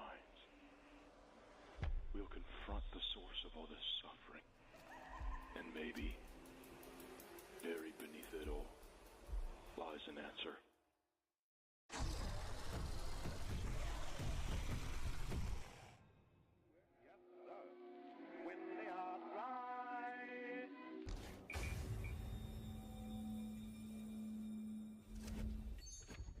Wishlist total chaos, Avali. Sorry. That's okay, it happens.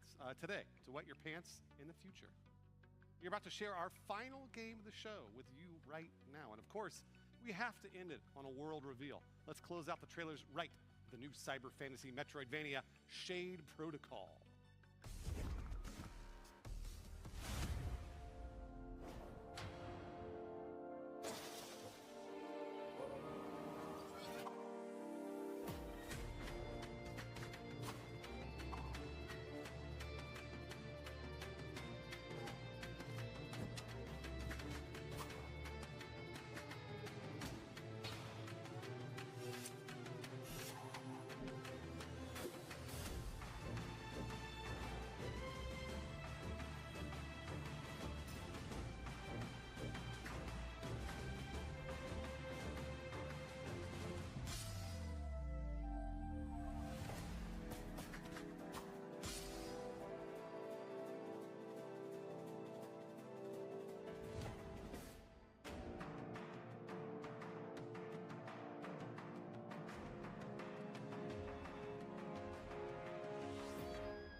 Shade Protocol is available to wishlist on Steam now, like the rest of the games we've showcased here today. And with that, you have now seen all of the games participating in the OTK Games Expo, which means that it is time to vote for your favorite games. Okay, use that button on the extension. Was it maybe over there? It was like, I think it's kind of up in this corner over here. Go to the website. Okay, yeah. Go to vote.otkgamesexpo.com to cast your votes for which games you think should win one of our $5,000 developer grants. Those are very important, as well as our Starforge Art Star Award for the game with the best art style. The power is in your hands, chat, so make sure that you vote. You and I aren't technically allowed to be voting today, Bruce, but if you could vote, which game would you choose? I actually was really liking Total Chaos. It's cool, right? I was digging that one, and then Ad Mortem from the very beginning of the show. Ad Mortem looked so awesome. So my totally unbiased opinion is a Pigeon's Mission. Oh, yes. Made by the 7-year-old dev that Soda Poppin was bullying. We have the VOD of that mission. Just absolutely adorable, and the support from his dad. I know. I can't believe Soda bullied 7-year-old. Yeah, no, it's wild. It's wild. That's got to be against TOS, right? But then also, I love Poco just because, one, the game is completely free to play, but it was a group of college students who had put it together as their senior thesis project. Oh, I didn't know that. Okay, yeah. Wow, all right. They graduated the day that we conducted the interview, which is why they're all in their robes and stuff. Got it. Super, super cute. Well, listen, while you are all voting from home, we have a few more trailers and special announcements to share with you all. Now, directly supporting developers with stuff like grants is my favorite part of these expos. Past OTK Games Expo grant winners have used the money to hire translators for localizations, create additional marketing assets, or just to pay their bills so they can work more and stress less.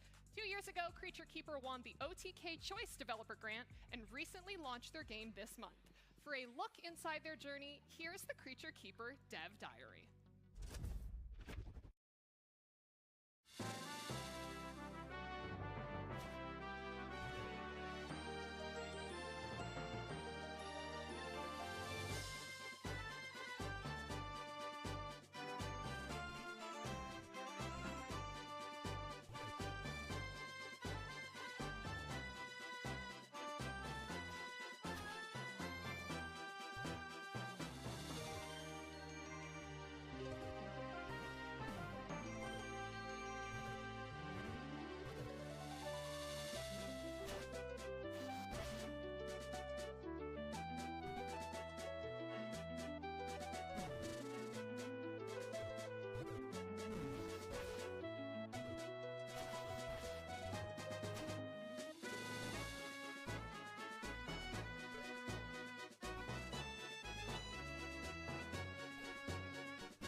We were excited just to be in OTK when they announced the host pick.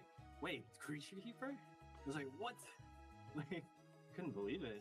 You know, it gave me some validation that people are resonating with the game. And when I was having my interview, I had mentioned that I was a solo developer, and then all of a sudden chat exploded into Giga Chat, Giga Chat, Giga Chat, Giga Chat, Giga Chat. It's a lot of work. You do have to be comfortable with failure, and there's a lot of failure in my life. My favorite creature is the Blobbit. It's the little bunny. What I did was the hat bounces while this thing is rolling, and it just looks stupid, and it works, and it's beautiful. And thank you to the OTK crew and community for supporting me. I'm glad to have had you join me on this journey. Check out Creature Keeper on Steam. My name is Fervier, and I'll see you around. For those currently in chat who are trying to vote and the website's down, just keep trying. We know. We're aware. We'll get there. At last year's Expo, Mad Mushroom announced their new roguelike ARPG Hell Clock to many excited fans, including me. I played it.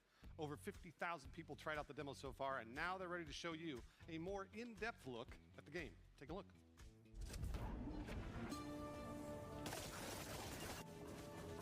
Hi there, I'm Mark Venturelli, Game Director on Hellclock.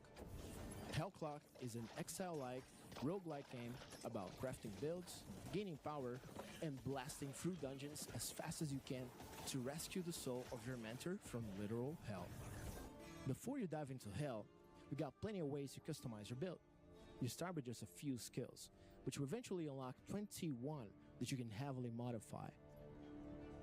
You can also purchase or loot blast gear that permanently improves your base stats.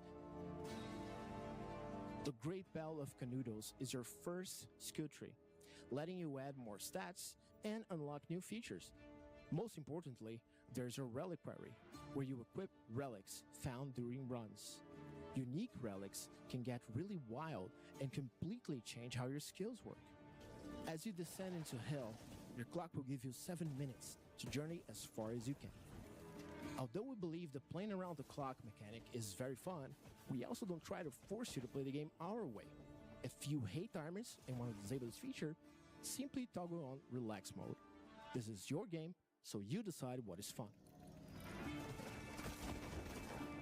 Let's talk more about character progression, because you have plenty of choices to make mid-run. When you level up, you can choose one of several blessings of proficiency for your chosen skills. These blessings can be extremely powerful and also roll with color-coded rarities. The real meat of character customization comes from our constellation system. You start with access to just the center of the map, but as you complete constellations, you earn devotion path points to unlock new ones. We know ARPG fans love variety, so we plan to have 52 unique constellations available in Endgame. I hope you like this brief overview of Hellclock. We'll launch on June 18th with a full free ad campaign, but after the credits roll, we hope a lot of you will be wanting more. Soon after release, a free update will add Ascension, our endgame system. Stay tuned for more information about Ascension soon. Thanks for your support, join our Discord, and check out our demo on Steam. See you in a few weeks. Hellclock officially releases June 18th on Steam. But if you can't wait, you can jump into the demo right now to start playing. And just as a reminder to all indie devs who are currently watching, if you're creating an amazing passion project and want to speak with a publisher who can connect you to creators, check out Mad Mushroom. Legends of Illumia is a next-generation MMORPG, where players have full ownership of their characters and equipment with fun opportunities to battle other players, explore dungeons, and loot treasure. Here's a look at Illumia.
Download the game at play.battlerise.com and follow them on Twitter at Triumph Games and BattleRise Game for more info.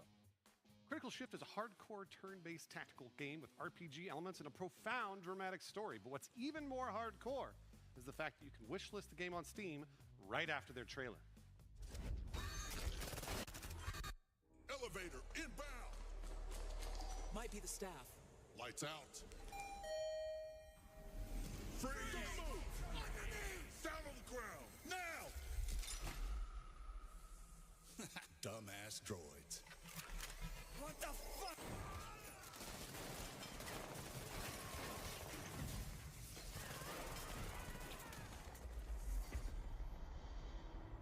DU ammo traces. Combat droid signatures. This is the cleanup team. They didn't get very far. What could have done this to them? The containment database is toast. It's been tampered with. It figures. We'll have to hunt down answers the hard way. Do we even have clearance for this?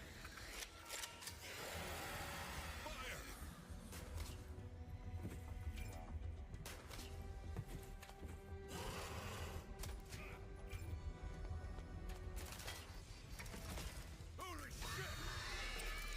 Fall back! Go, go, go! Close call, but it was worth it. This will come in handy. It knows our weaknesses. We need to act fast.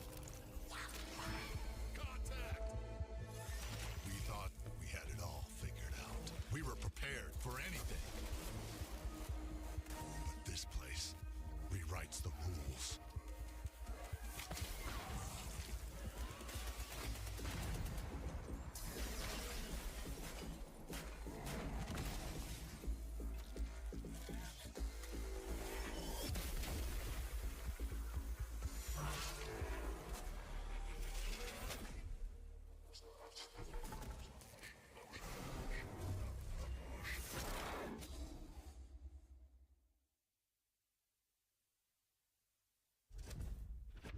Well, the votes are officially in, so it's now time to announce the winners of the OTK Chat's Choice and Starforge Art Star Reward.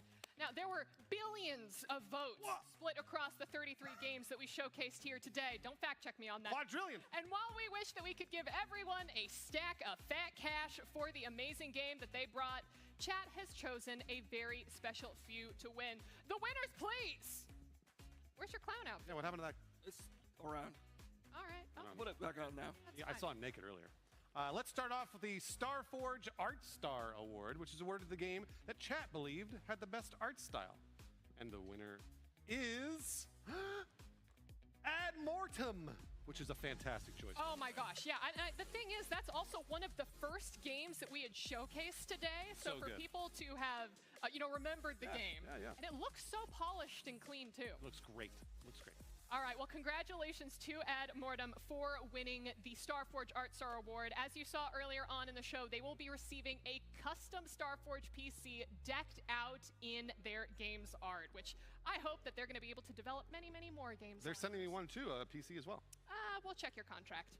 And now, the moment that you have all been waiting for, our 5 Chat's Choice Developer Grant winners.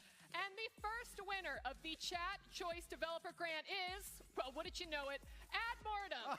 Again? Again! I wonder if this is my fault for mentioning it. I think it might be your fault. I'm very sorry. You're biased. But also, it's a great game. Absolutely. At number 2, Unemployment Simulator 2018, which is amazing. This game looks so much fun. I can't wait to play it. I was watching through some of our streamers' chats earlier on, and when that game was showed, people were saying like, "Oh, it's Soda.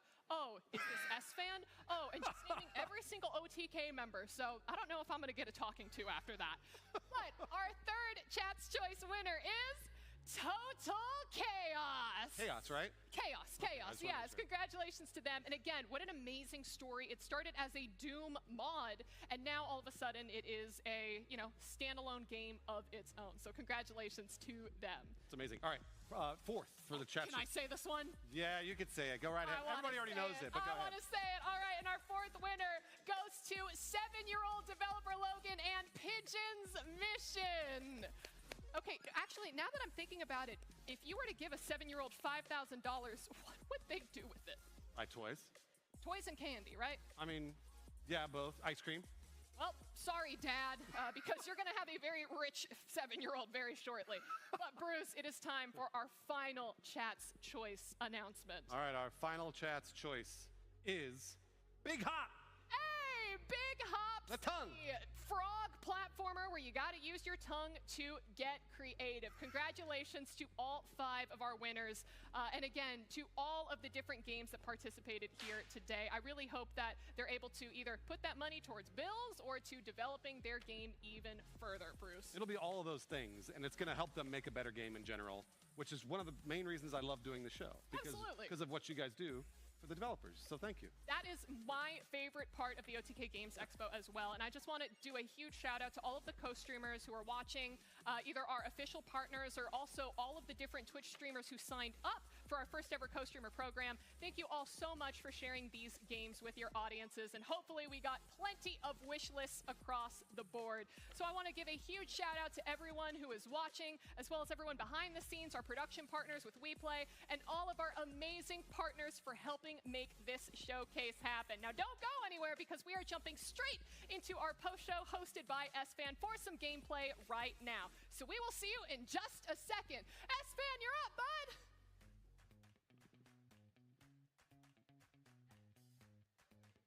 Yo, what's up, guys? Hello. Oh, I had these on still.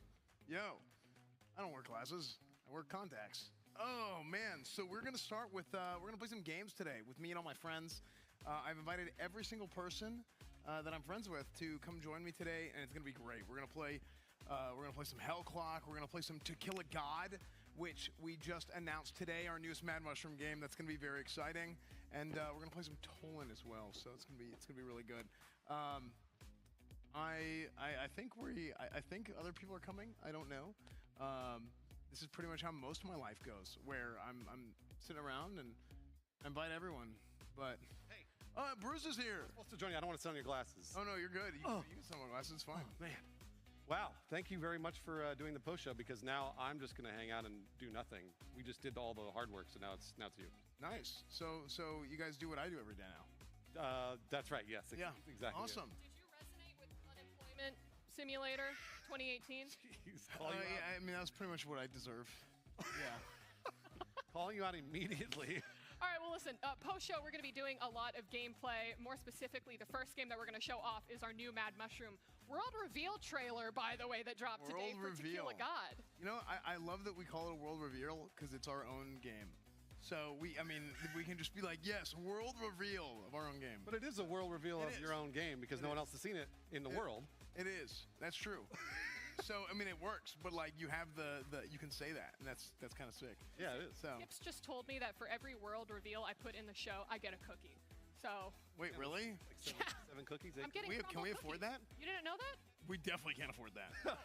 we definitely cannot afford that. I just let my negotiation slip through. But S-Fan, do you want to hop on the six and I'm down. start jumping in? Are you playing To Kill a God? Yes. All right, Let's start with. I played this last night. Have you played it, right? Oh, I've played it. Oh, okay, all right. Apparently he's played hours and hours and hours. Yes. All right. I'm so excited. I've played so many hours of this game. It's fantastic.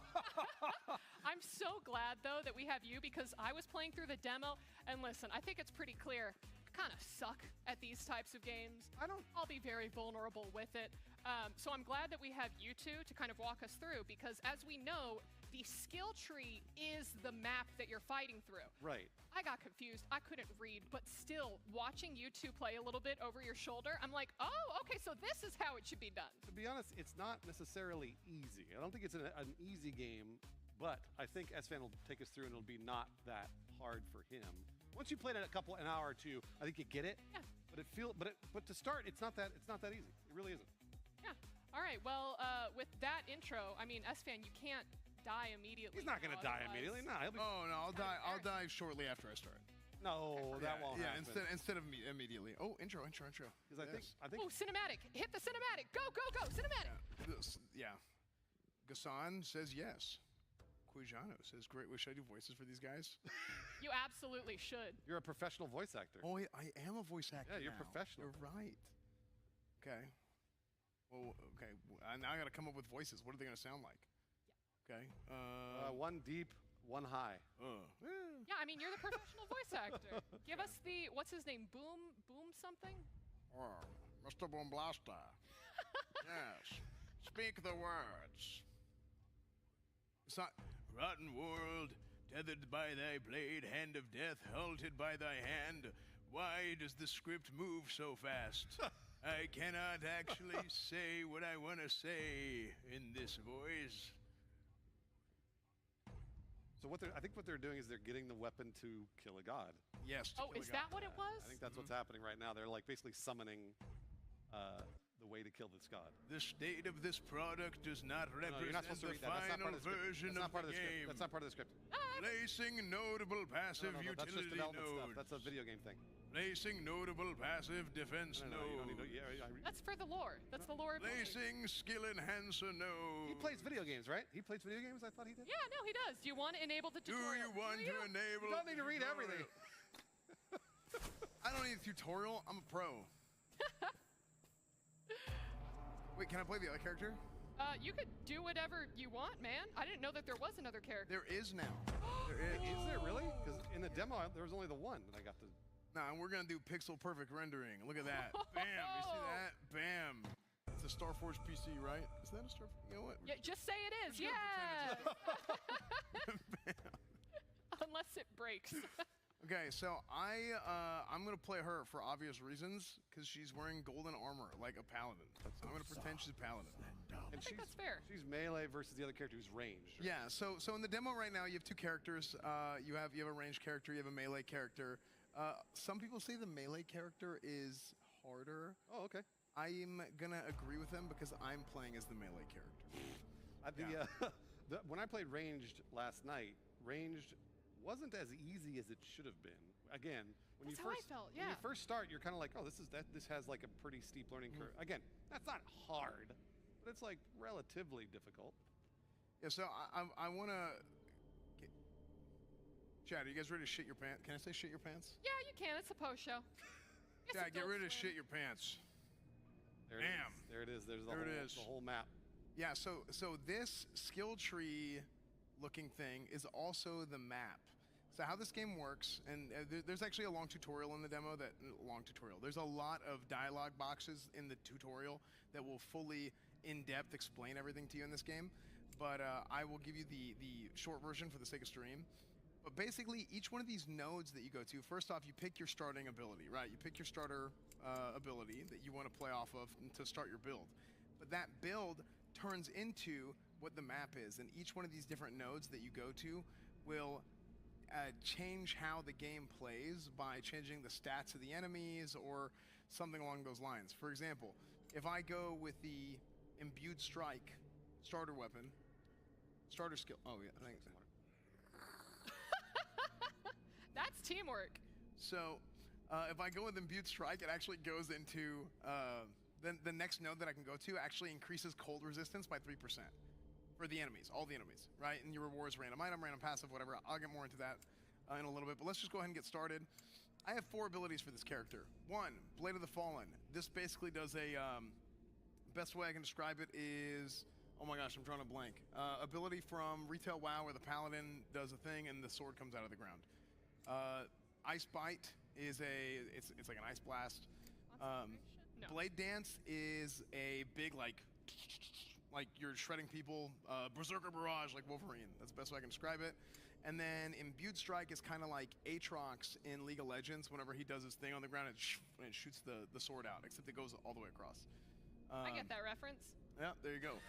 So I'm gonna go Imbued Strike. Imbued Strike is more of a I don't think Imbued Strike is very good early game, but I'm gonna go Imbued Strike anyway because, and I don't have it yet. I get it once I complete this. I think Imbued Strike is cool because of and this is really what makes this game so fun, what makes this game so good, is the build variety and the ability to make each run your own run, right? Or its own run, right? However you really want to look at it. So I now have Imbued Strike, and I'll go ahead and I'll go here, or I can go here, notable passive defense. So if I do this one, entering this room will give all enemies 3% physical damage gained as cold damage, right? So you're gonna do damage add. This kind of gives you an idea of what this is. Who cares? We're good at games. We don't gotta worry about it. So. Gameplay! The best. Around. Nothing can ever bring you down. That's fantastic. Okay, that seems a lot more. So that's my just right click, right? And I'm a huge fan of auto attacks, right? Yeah. So I'm gonna do a lot of auto attacks. right here, and then I pick up the bonus. Now, if I hit F, right, that's my Imbued Strike, which missed. Imbued Strike isn't super good early game. Yeah, that was actually surprisingly short. Yeah, I mean, it goes, like, I can go from here. Oh, there it is. Oh! Okay, there we And go. that looked sick, right? Yeah. Imbued Strike does, like, half your weapon damage. But what else it does is, if I click, does it give you a tooltip? All right, we're going to see the tooltip out of there. Let's see. So, afterwards, you get to choose. I'm going to get a, oh my gosh, legendary bow. Oh, yeah, that is an exotic bow already. Yeah, you get an exotic bow. Now, here's the thing. Okay, so wait. I picked the melee character. Yeah. So, I suck. So, S-Fan, this is a question that I had when I was trying to play the demo, though. If you hover the bow, so it says, like, the requirements. Yeah, but he So can't it's use, he's too low level, and he needs 32 dex. Well, I could still use it if I wanted to. Eventually you can, but I don't think you can now. Yeah, so, you know what? I'm going to do, man, I always do this thing where I'm like, That's a great roll to start. I did not get an exotic at all when I was playing. I haven't gotten an exotic weapon yet. This is the first time I got an exotic weapon. So I'm going to do this anyway. One thing to note, +1 health gained on kill. You don't have, you have a certain amount of flasks, and we can talk about that later. Like, if you rest, you can give up your rewards, and you can rest, and you can replenish your flask and your mana and everything. Whereas otherwise, you don't heal. You're right. So anything that you can do to gain health is really good. I can't use this right away, but I'm going to bank this, and I'm going to keep it. Because these other ones are kind of whatever. 45 increased mana, maximum energy shield. I don't know if any of those things I just said were words, but I'm going to... Actually, I'm going to reroll this. You get one reroll, right? Yeah, you get one reroll of each, and increased armor, increased maximum energy shield. That was a better roll. This is a little bit better roll, so we're going to run that. So that's a passive. I have that now passive to my character on the bottom, and I can go to my inventory, and I can add this once I'm ready, but I'm not ready yet. So I'm going to go ahead and put points in Dex. That puts me at 24 Dex. I'm missing 8. I need one more level. I'll probably be able to get it in 2 levels if I just put everything into Dex. Next one. Mercator. This is a merchant. So with the merchant, you can actually get these things, these shards that I have, and you can buy stuff if you want to. I'm actually not going to buy anything, but so we'll just go ahead and say whatever to that one. And once you go, you can't go again. That's really important, by the way. Once you go to the merchant, or like if you're going to craft a skill or whatever, that's it. Once you've clicked into that node and you clicked out, you can't do it again.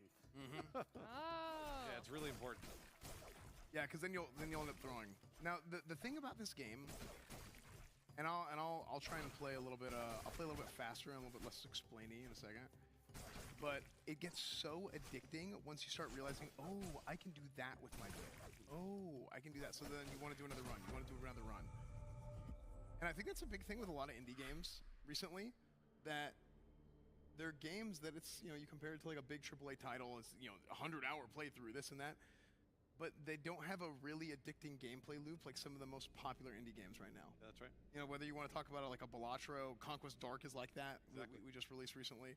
So, yeah, it's kind of interesting. Ooh, big weapon. Okay, well, see, so now I'm at an impasse because I just got that other one. But you need 30 strength for that, so you don't have that. You can't use that yet either. Well, I could just use this now because I'll be able to add the 5 strength in. That's true. Yeah, that's a good point.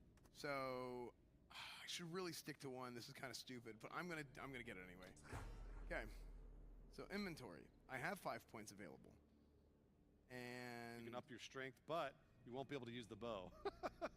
Yeah, I mean, this is like a really dumb way to play the game, but I'm going to do it anyway just for the sake of showcasing stuff and also for my own knowledge because I've only played Melee so far.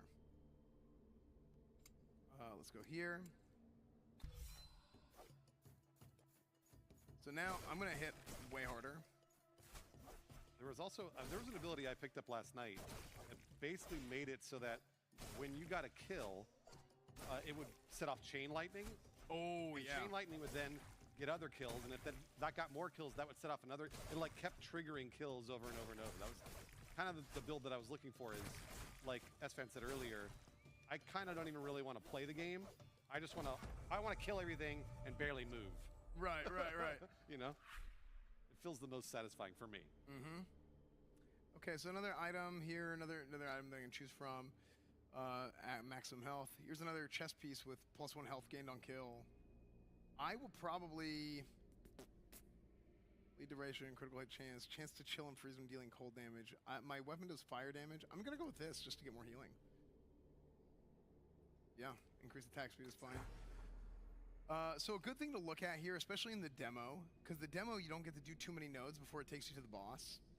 I want to try and find some of these guys, like the skill enhancer. That's really what I want to get to. I want to get to that skill enhancer. This is the Mercator. Unknown event. Yeah, these are fun. As you brave the fogs, you realize you're surrounded by marshes from all sides. You immediately stop dead on your tracks. As you know that this terrain is very treacherous, and one wrong step could mean suddenly falling into a watery grave. Your first measure is grabbing onto the roots of a tree and climbing over the many branches and vines, looking to gain a bit of higher ground before deciding how to proceed. As you do so, you spot a source of light ahead at what looks to be a torch or a small campfire. You carefully and slowly make your way closer to the light. Now, being able to see that there's a man sitting beside the fire, he's cooking while sitting on a log. Behind him rests a small bedroll. Further away, on the other side of the camp, a small boat bobs on the muddy waters. He raises his head, suddenly startled by your presence. He lifts his hands, palms out, a gesture of surrender. "Hey there, traveler," he greets you. "Stay a while, make yourself comfortable. I'm Ludwig. If you're in a rush, I can take you to the other side for a price.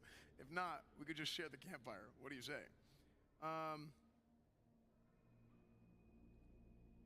I am going to push through. Consequence battle. You ignore the old man.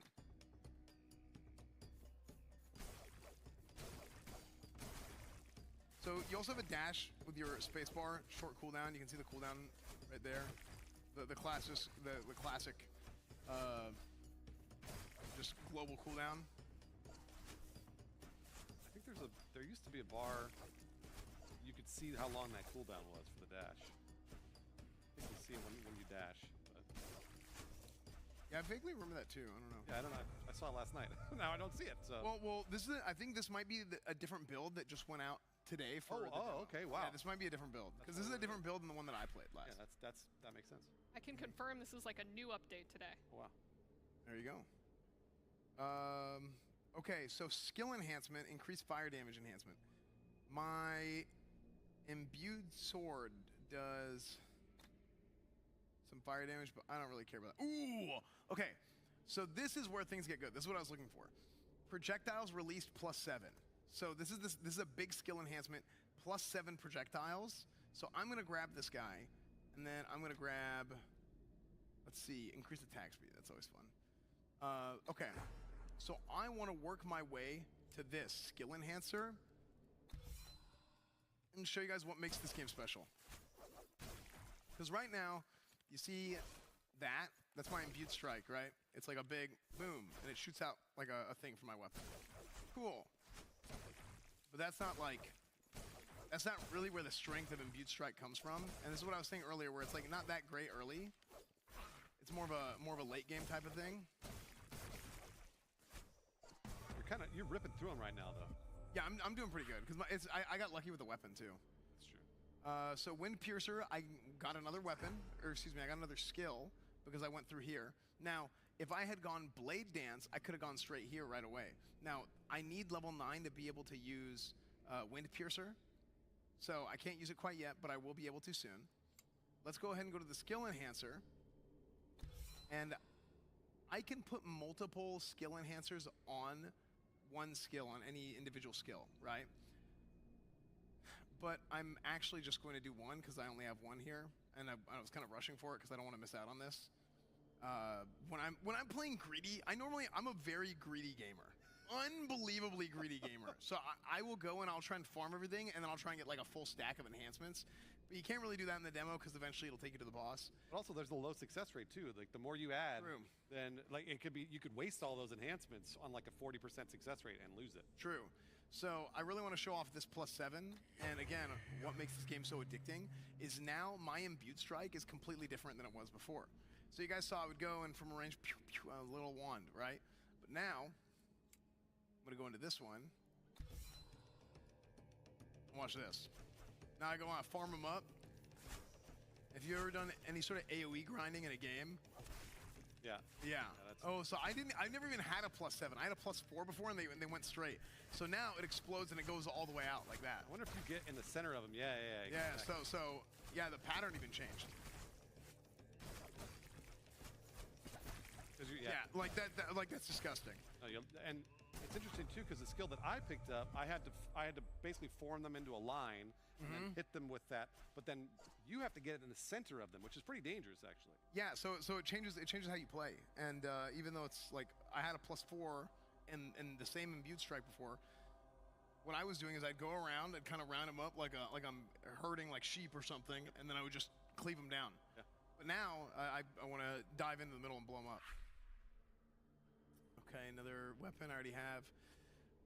Enhanced skill has reduced cooldown, so I could have added this onto the other thing earlier, and it would have, reduced the cooldown as well by 50%, which would have been nasty. I don't want any of these. Chance of shock when dealing lightning damage. So Imbued Strike does a little bit of all types of damage, I think, if I'm remembering correctly. So I wasn't sure if it was like a physical damage or a shock damage or what. yeah. So yeah, I mean, so Imbued Strike here. Oh no, there's just a chance to burn, chance to shock, chance to chill and freeze. So you have a chance to add like a status effect on them. Okay, yeah. Well, it's 100% chance actually. So it adds all the status effects. 50% of attack damage dealt is physical, and the rest added those chances. Yeah. So you do less damage than your normal melee, but yeah. Now, something I want to try here. Okay. So let's try a gift from Father. This is an exotic bow. This is a legendary bow. Added chance for burning enemies to spread burn on death. That's what you want. So that's big huge. Time because we have the burn from Imbued Strike. That's huge. So yeah, let's see how this works. Right click to upgrades a rare item to legendary, adds 1 additional modifier. Well, hold on. I couldn't get those to work last night, but I don't know if they work yet. Oh yeah. Oh, they work now. Did it? Yeah. Okay. And that was the sword you were using before. So an exotic's not legendary. Exotic's like okay, it's a step above the legendary. I called it legendary because I have WoW brain. Forge an item is rare and give it 1 to 3 new mods. So I can take this chest piece. I reforge it as rare now. Yeah. Oh shit, that's awesome. Okay, so I reforge that, and then I didn't live long enough to get enough. I just kept going. Oh, pain. Okay, so here's another one. Re-rolls the values for all modifiers on an item. So I can re-roll the values. So the modifiers stay the same, but the modifier changes. Or the values change.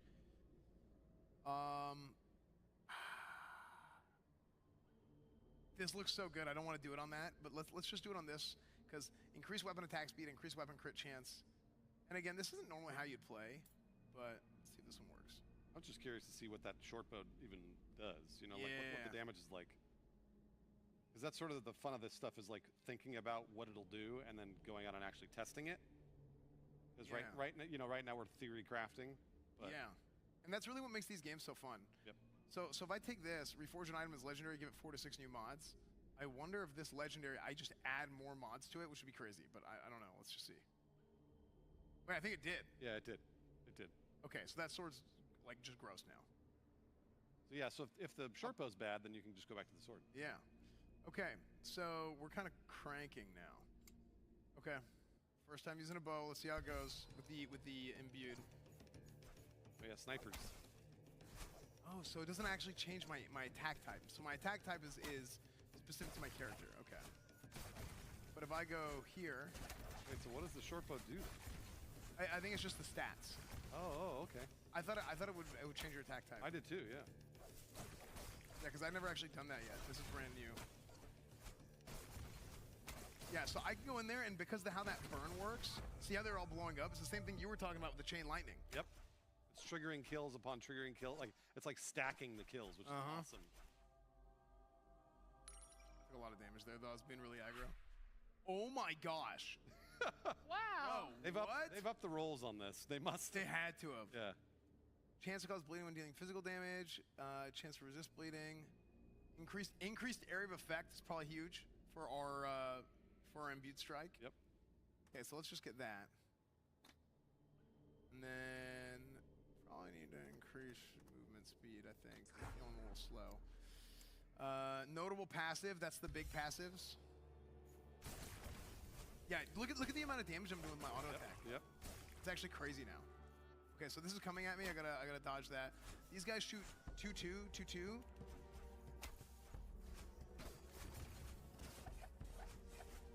Frick. Okay, so I'm using one of my flasks. I might end up having a rest for one of these. I think you still. There's no shame in resting. Yeah, it's true. You still have a flask, I think, too. If you want to use it. Yeah, I think. Do I have one more? I thought you did. Or maybe you already used it. Yeah, I can't just use it. Okay, so I'm gonna try and dodge those and then get in. Nice. Ooh. Yeah. Work my way in. Oh, I don't have mana. So I can go 2 mana flask.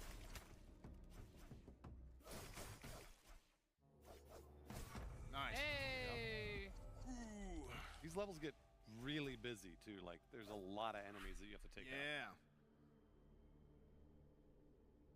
Yeah. Yeah. So again, chat. The game is To Kill a God. The demo is available now.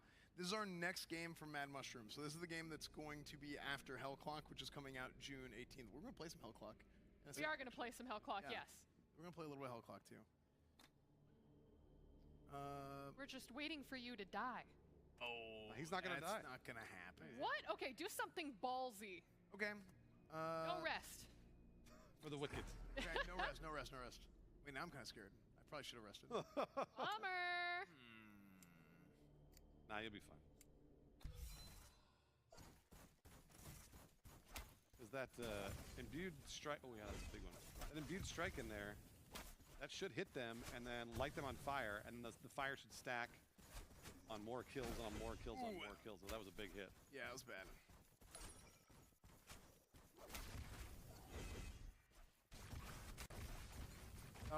What is that?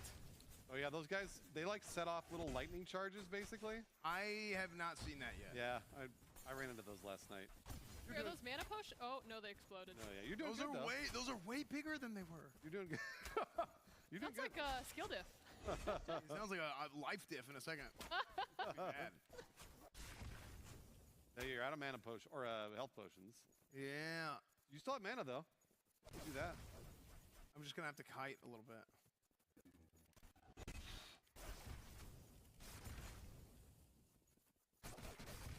So I mean, if I go in and I just melee, you actually do a lot of damage that way. Yeah. I was having trouble with as ranged doing any damage with the arrows.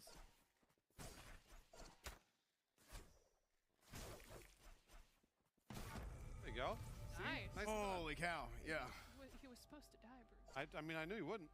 He's a gamer. Capital G. Picking up all the shards. Yeah. Gene Gamer. Okay. Oh, wait, did we have gloves before? Did we get gloves? I don't know if you picked them up. Did you pick them up? I think I did. You could. I mean, you could. I gotta check my inventory and stuff. I haven't checked in a little bit.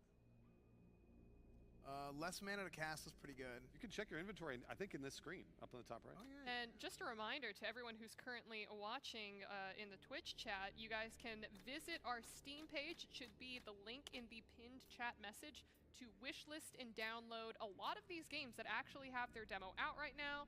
So To Kill a God has their demo out, Mad Mushroom, Hell Clock has their demo out, Beyond the Board has a demo. There are so many different games that have dropped their demos here today.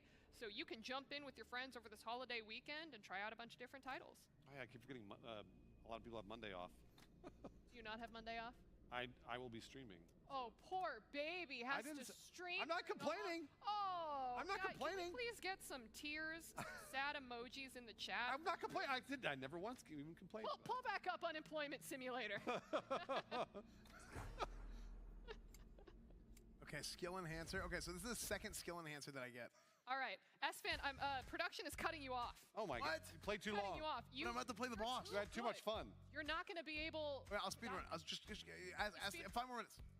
5 more minutes. 5 more minutes, Mom. 5 more minutes. One more room, mister. I think I'm gonna get the boss after this one. Oh my God. Oh, yeah, he does. Okay. He should show the boss. Let's show the boss. To be fair, but he might actually die at the boss. Okay. Yeah, to be fair, I haven't rested, so I don't have any flasks. He's not going to rest either. Mom, I can't pause. He's not going to rest at all. All right, okay. He's only going to win. Yeah, as long as it's full balls to the walls, then yeah, we're good. Yeah, so no more theory crafting, only killing. Yes. You have 2 seconds each loading screen. I'm giving you 2 Mississippi. 2 seconds.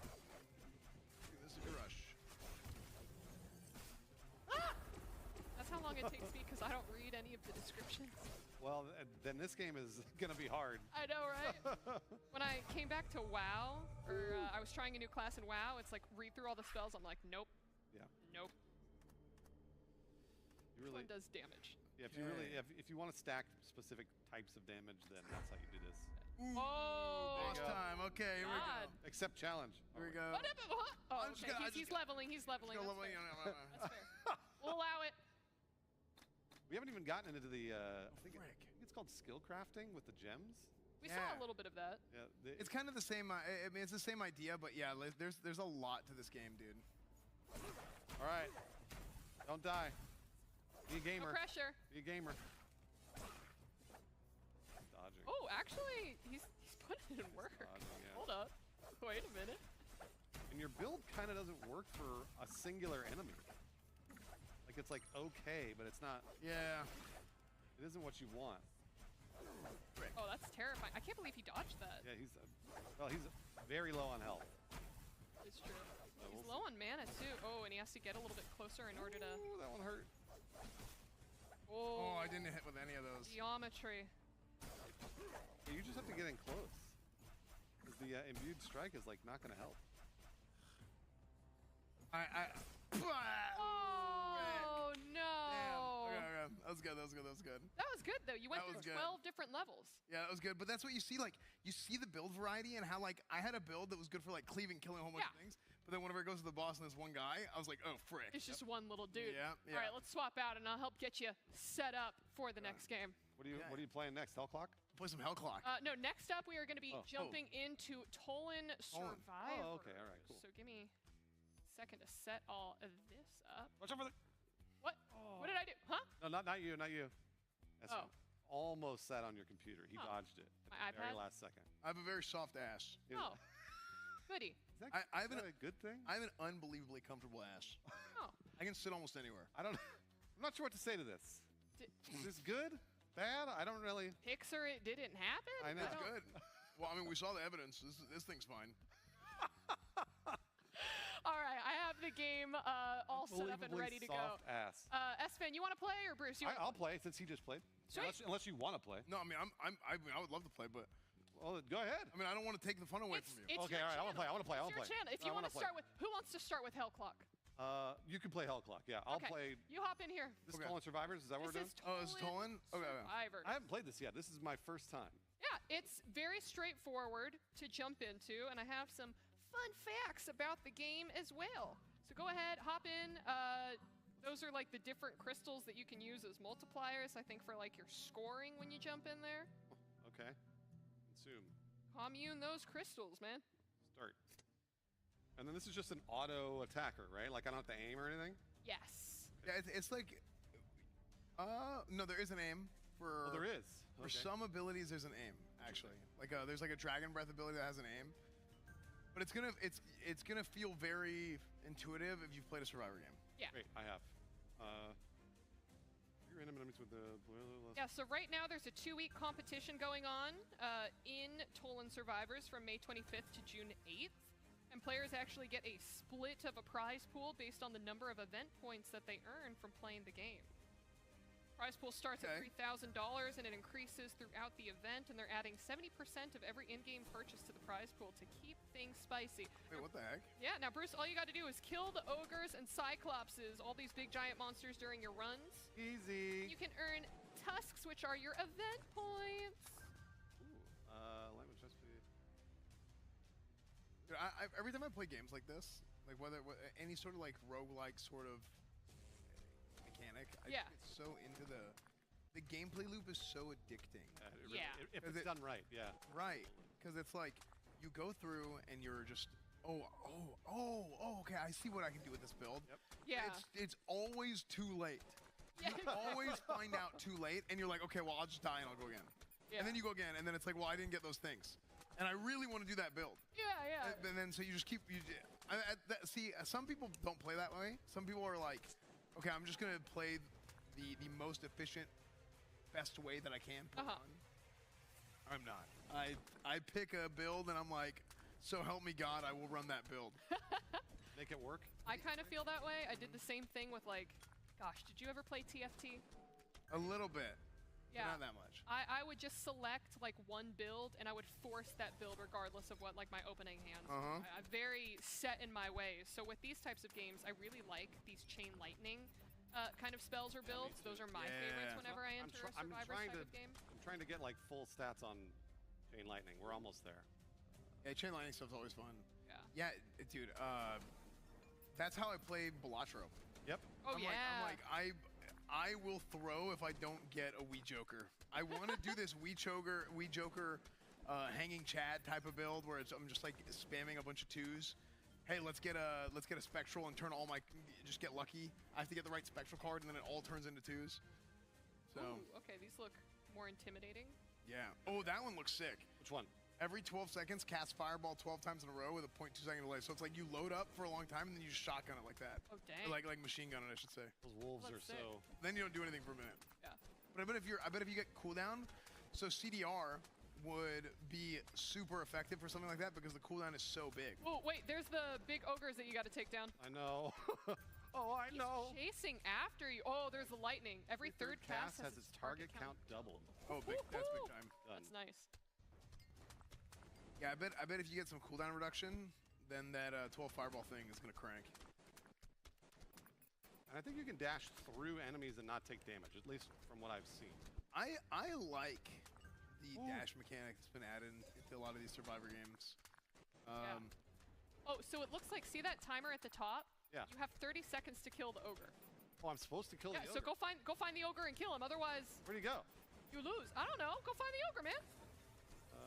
Oh, he's up here. I see him. Oh, good. He ran away from me. You're just playing hard to get, dude. You gotta make yourself available, Bruce. Come on, man. There we go. He's dead. Nice. Okay, and so they're gonna send the next one at you in 40 seconds, it looks like. Gotcha. Okay, cool. Now, I wonder if that fireball is targeted. It doesn't look like it is. It looks like it's an automatic. Yeah, I couldn't tell. It's automatic. Yeah, it's automatic. Okay. Oh, that's good. You got some health potions on the ground that you can pick up. That's what I'm trying to do. Slash in the direction. Dealing. Oh, yeah. Slash in the direction of your mouse. This is what I don't want. Yeah. You can do that. Cooldown reduction reduced. So have you collected any gear? Because I think if you press I, you could see your gear. I only picked up a ring. And that was because I found a chest. I've not found a chest recently. Okay, cool.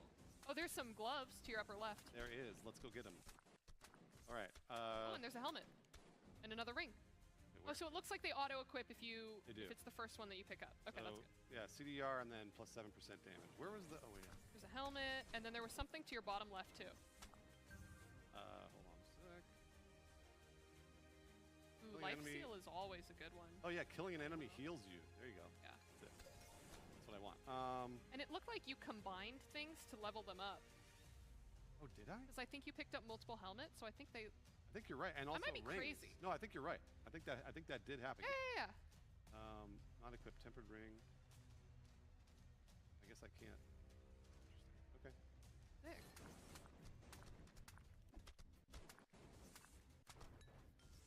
All the little scorpions coming at you. Hate these dudes. Oh, level 3 ogre. All right, where is he? I don't know. Where is he? Oh, you gotta find him. Point me at him. Looks like he's up here. See him on the map. What's that exclamation mark on that big totem? Oh, I missed it. I'm after the ogre. All right. You got me on the ogre. I want you to get that ogre. Looks like they run away from you, actually, which is interesting. Would you say that it's all ogre now? All ogre. Oh my gosh. Classic. I know. Okay, so S-Fan, fill me in here, bud. You flew in today to LA from doing a little bit of DreamHack stuff. Yes. And then you're going where after this? I'm gonna go to France. Holy crap. Yeah, I'm gonna go to France, and then I'll be in France for a couple days before EU TwitchCon. So I'll be out there for like maybe a couple weeks, just doing IRL streams and stuff around EU TwitchCon time. I think it'll be fun. And I haven't done like travel streams in a long time, and I used to do like I used to do it a decent amount, but I'm just so busy with life, all of this stuff. Yeah. Right? So all the OTK stuff that we do now, or anything adjacent to it. So it's been kind of hard, but I really want to take some time and just do like some good old-fashioned IRL. Yeah. My cameraman is out there in France. He actually just went to the Cannes Film Festival. Oh, how sweet! Yeah, he was in Cannes, and he said I should go, but I couldn't get in. Yeah, I wasn't cool enough. Did you hit them with the "Do you know who I am"? And then they hit me with the "Do you know who we are?" Oh man. Yeah. To be fair, they have people like Pedro walking in there, so. Well, you know what's funny? My cameraman, he texted me. He's like, "Dude, this is hilarious. I'm on the red carpet." Because he's accredited. He's a sweet. He's a filmmaker in France, so he's accredited. And he was like, "It's the first time that he had gotten to go, so that was like a big deal for him." Oh, that's so sweet, dude. Yeah. Oh, you died. I do want to revive. Okay, you have enough crowns. Oh, good. I'll give you Open up that one wallet. revive. There you go. You get one revive, Bruce. You mean only one? That is your one revive. It's garbage. Cooldown reduction. Hold on, I gotta equip whatever I'm picking up here. I'm not doing this. I think you are equipping it properly. I think that they combine. Some of it is like down. I can't tell if like some of it's down here. Yeah, I don't know. I'm not sure. Because this says not equipped on it. So. Chat, this game is called Tolan Survivors. You can find it at tolan.io. I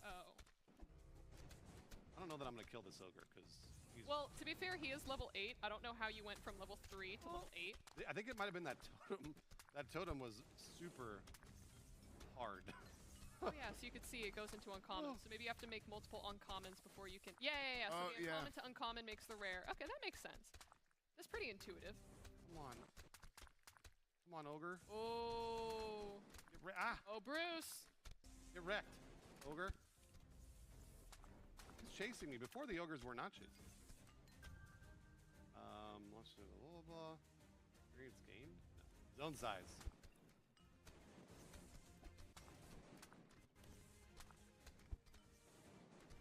I'm not gonna kill him in the time allotted.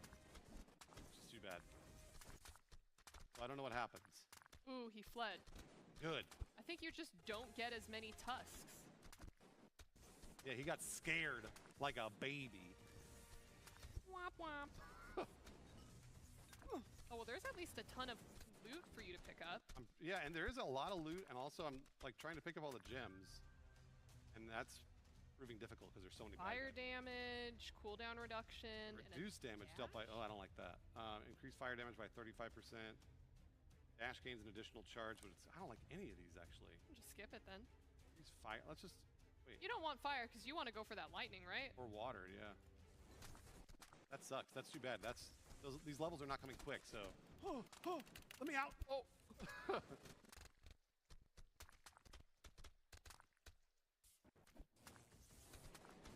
Man, oh man. The dash gives you so much survivability. Yeah. It's really nice. That's always great to have. Yeah. It's like you're. Oh shit. Level 11. Yeah. Okay, Bruce, go face him head on. I don't know that I can. There's so many. Head on, so many Bruce. Oh, there he is. There he is. Wait, hold on. Let me get that chest. There's the chest. It's over. We'll take you anywhere. Well, you can upgrade something. Will they break? Oh, interesting. Okay. Upper ring. Chest piece. Whatever that. There you go. I don't have a dash. He's not taking any damage. He's only level 11. You got him. He's really not taking any damage. Level 21. You got this. Yeah. Wow, he's actually taking no damage. Like zero like, all the other guys around him are tanking the damage. Maybe you got to do something. I don't know.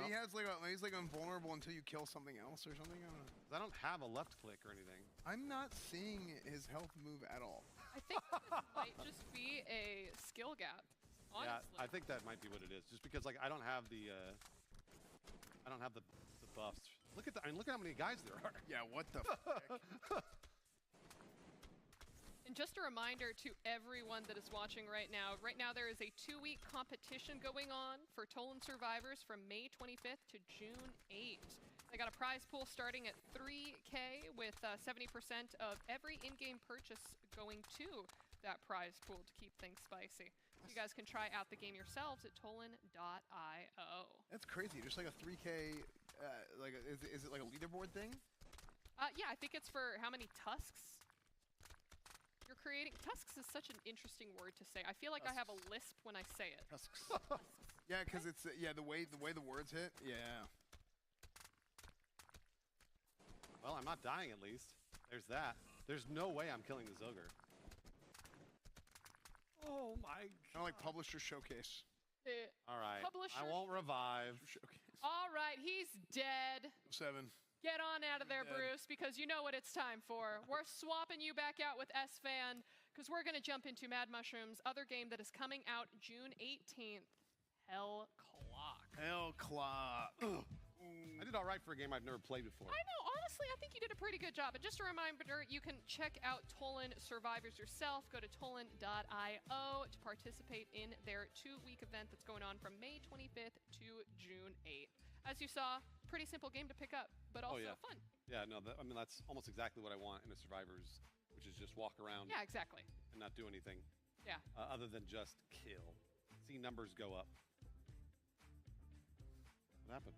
I just want to sit in every chair. Oh. Do you mark your territory when you go into a room? Is that? Just did. Chairs down there. Gross.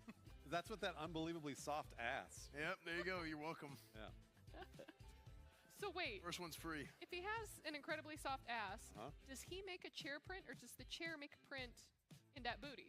There are a lot of questions I have with that phrase. Depends on the chair. And I also don't know if it's Iron good or sharpens bad. iron. I don't I don't know if it's good or bad. I don't know. I'm not really sure. We have to look into this. We have to look into this. I don't know. It's a great question.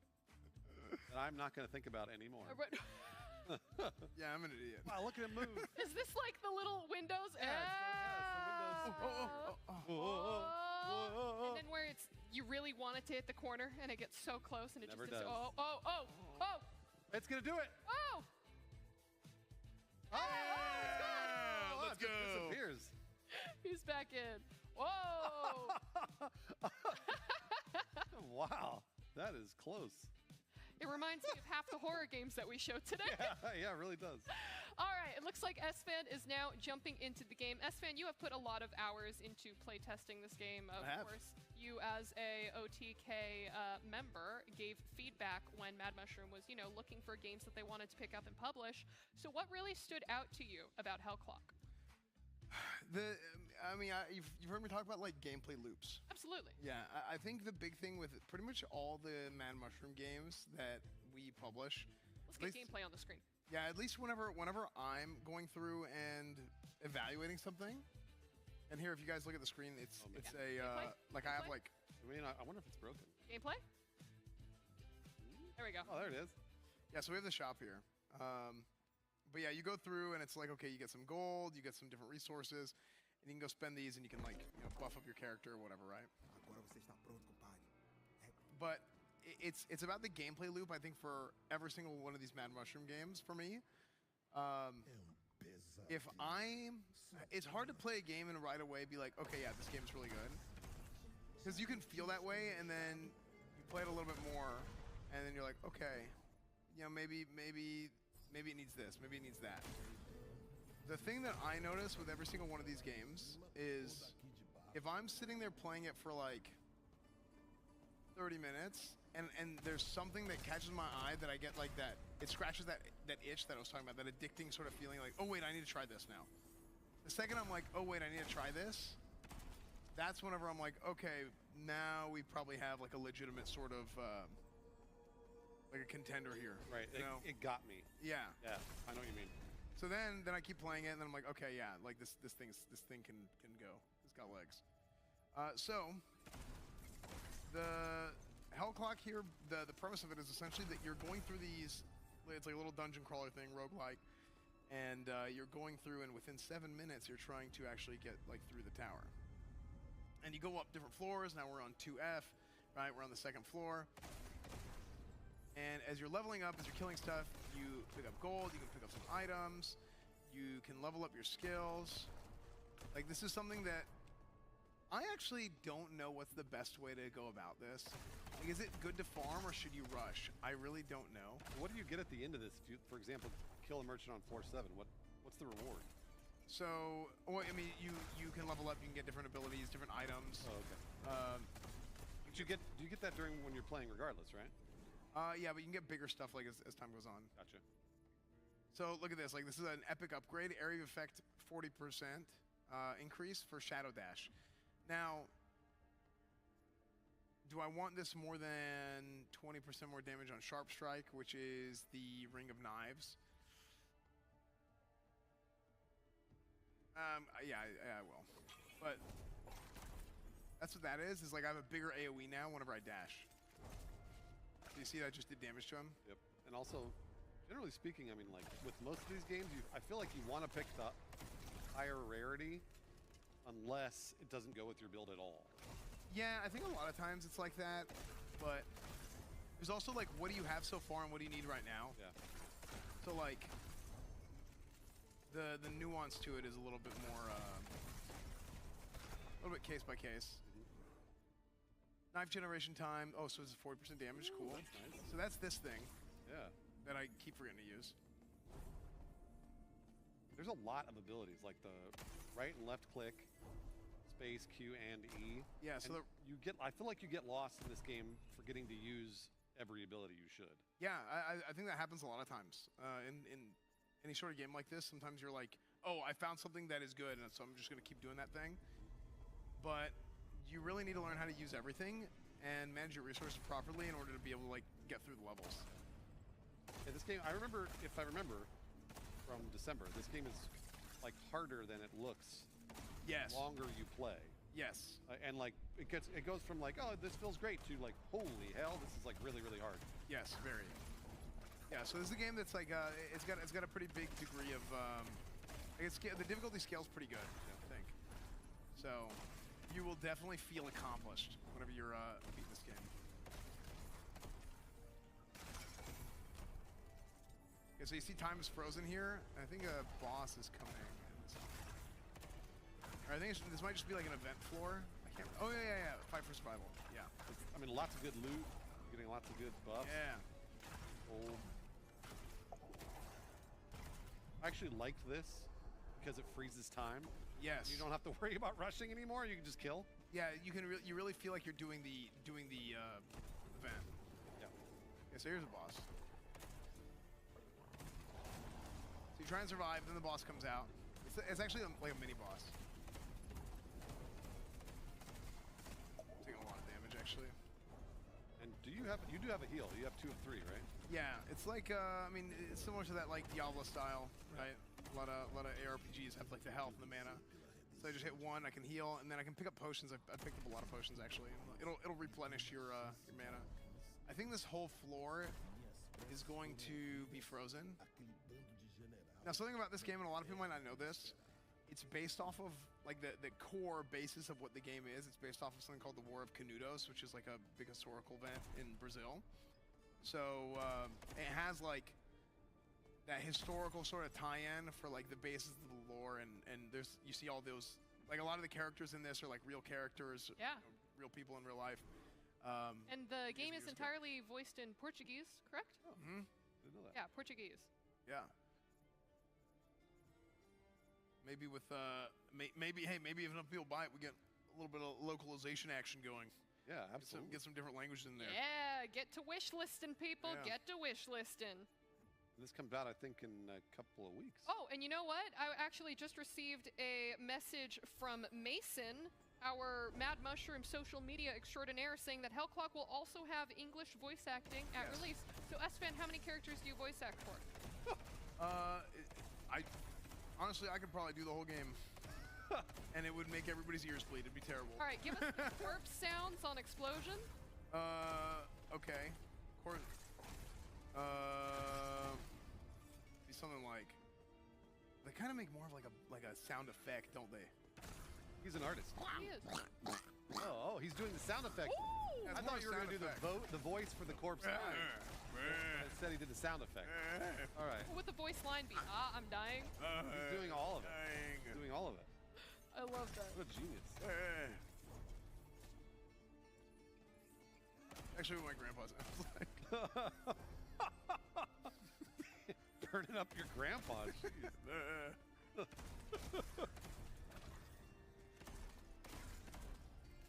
then what happens if you don't get to floor 7 and kill the merchant by when the clock runs out, you're dead, right? That's it.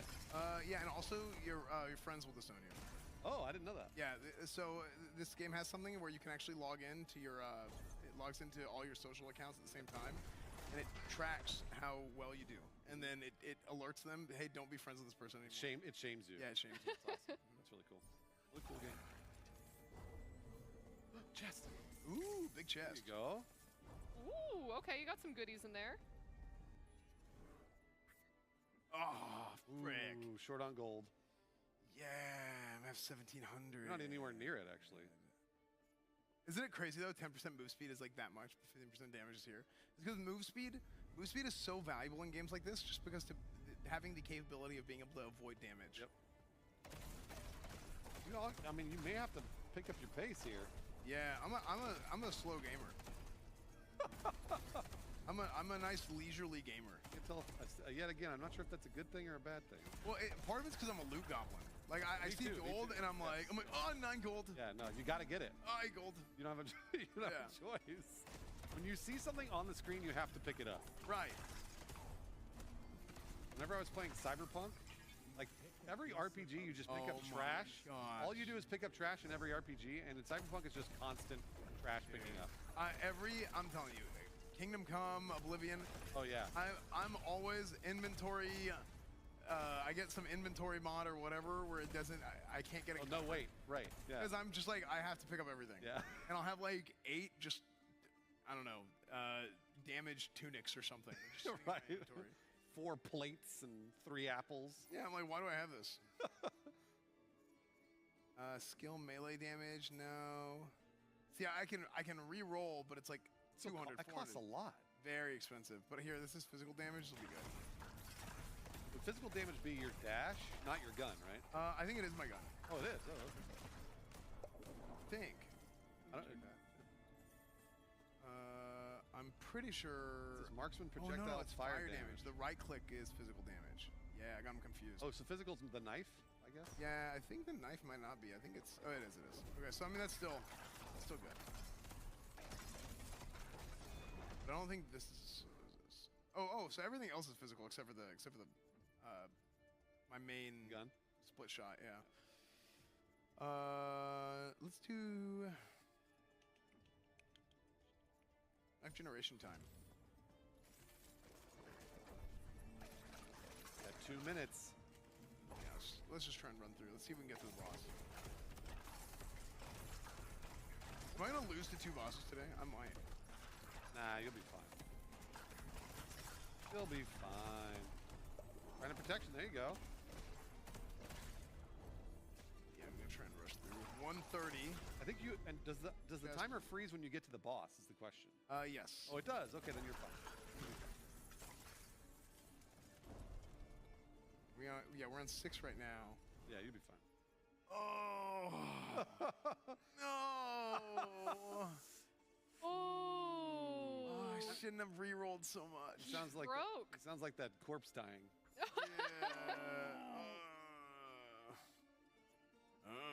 Okay, elemental damage. Okay. At least that's the fire attack. Okay, so this is boss.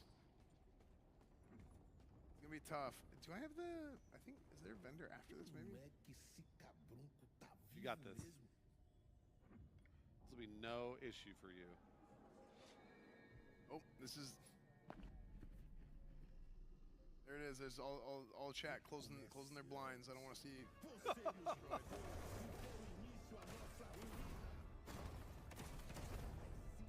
See, no issue. I mean, you're doing some good chunking. Yeah, actually, I am. Ooh. I think the ads are. You're just grinding right through them. So.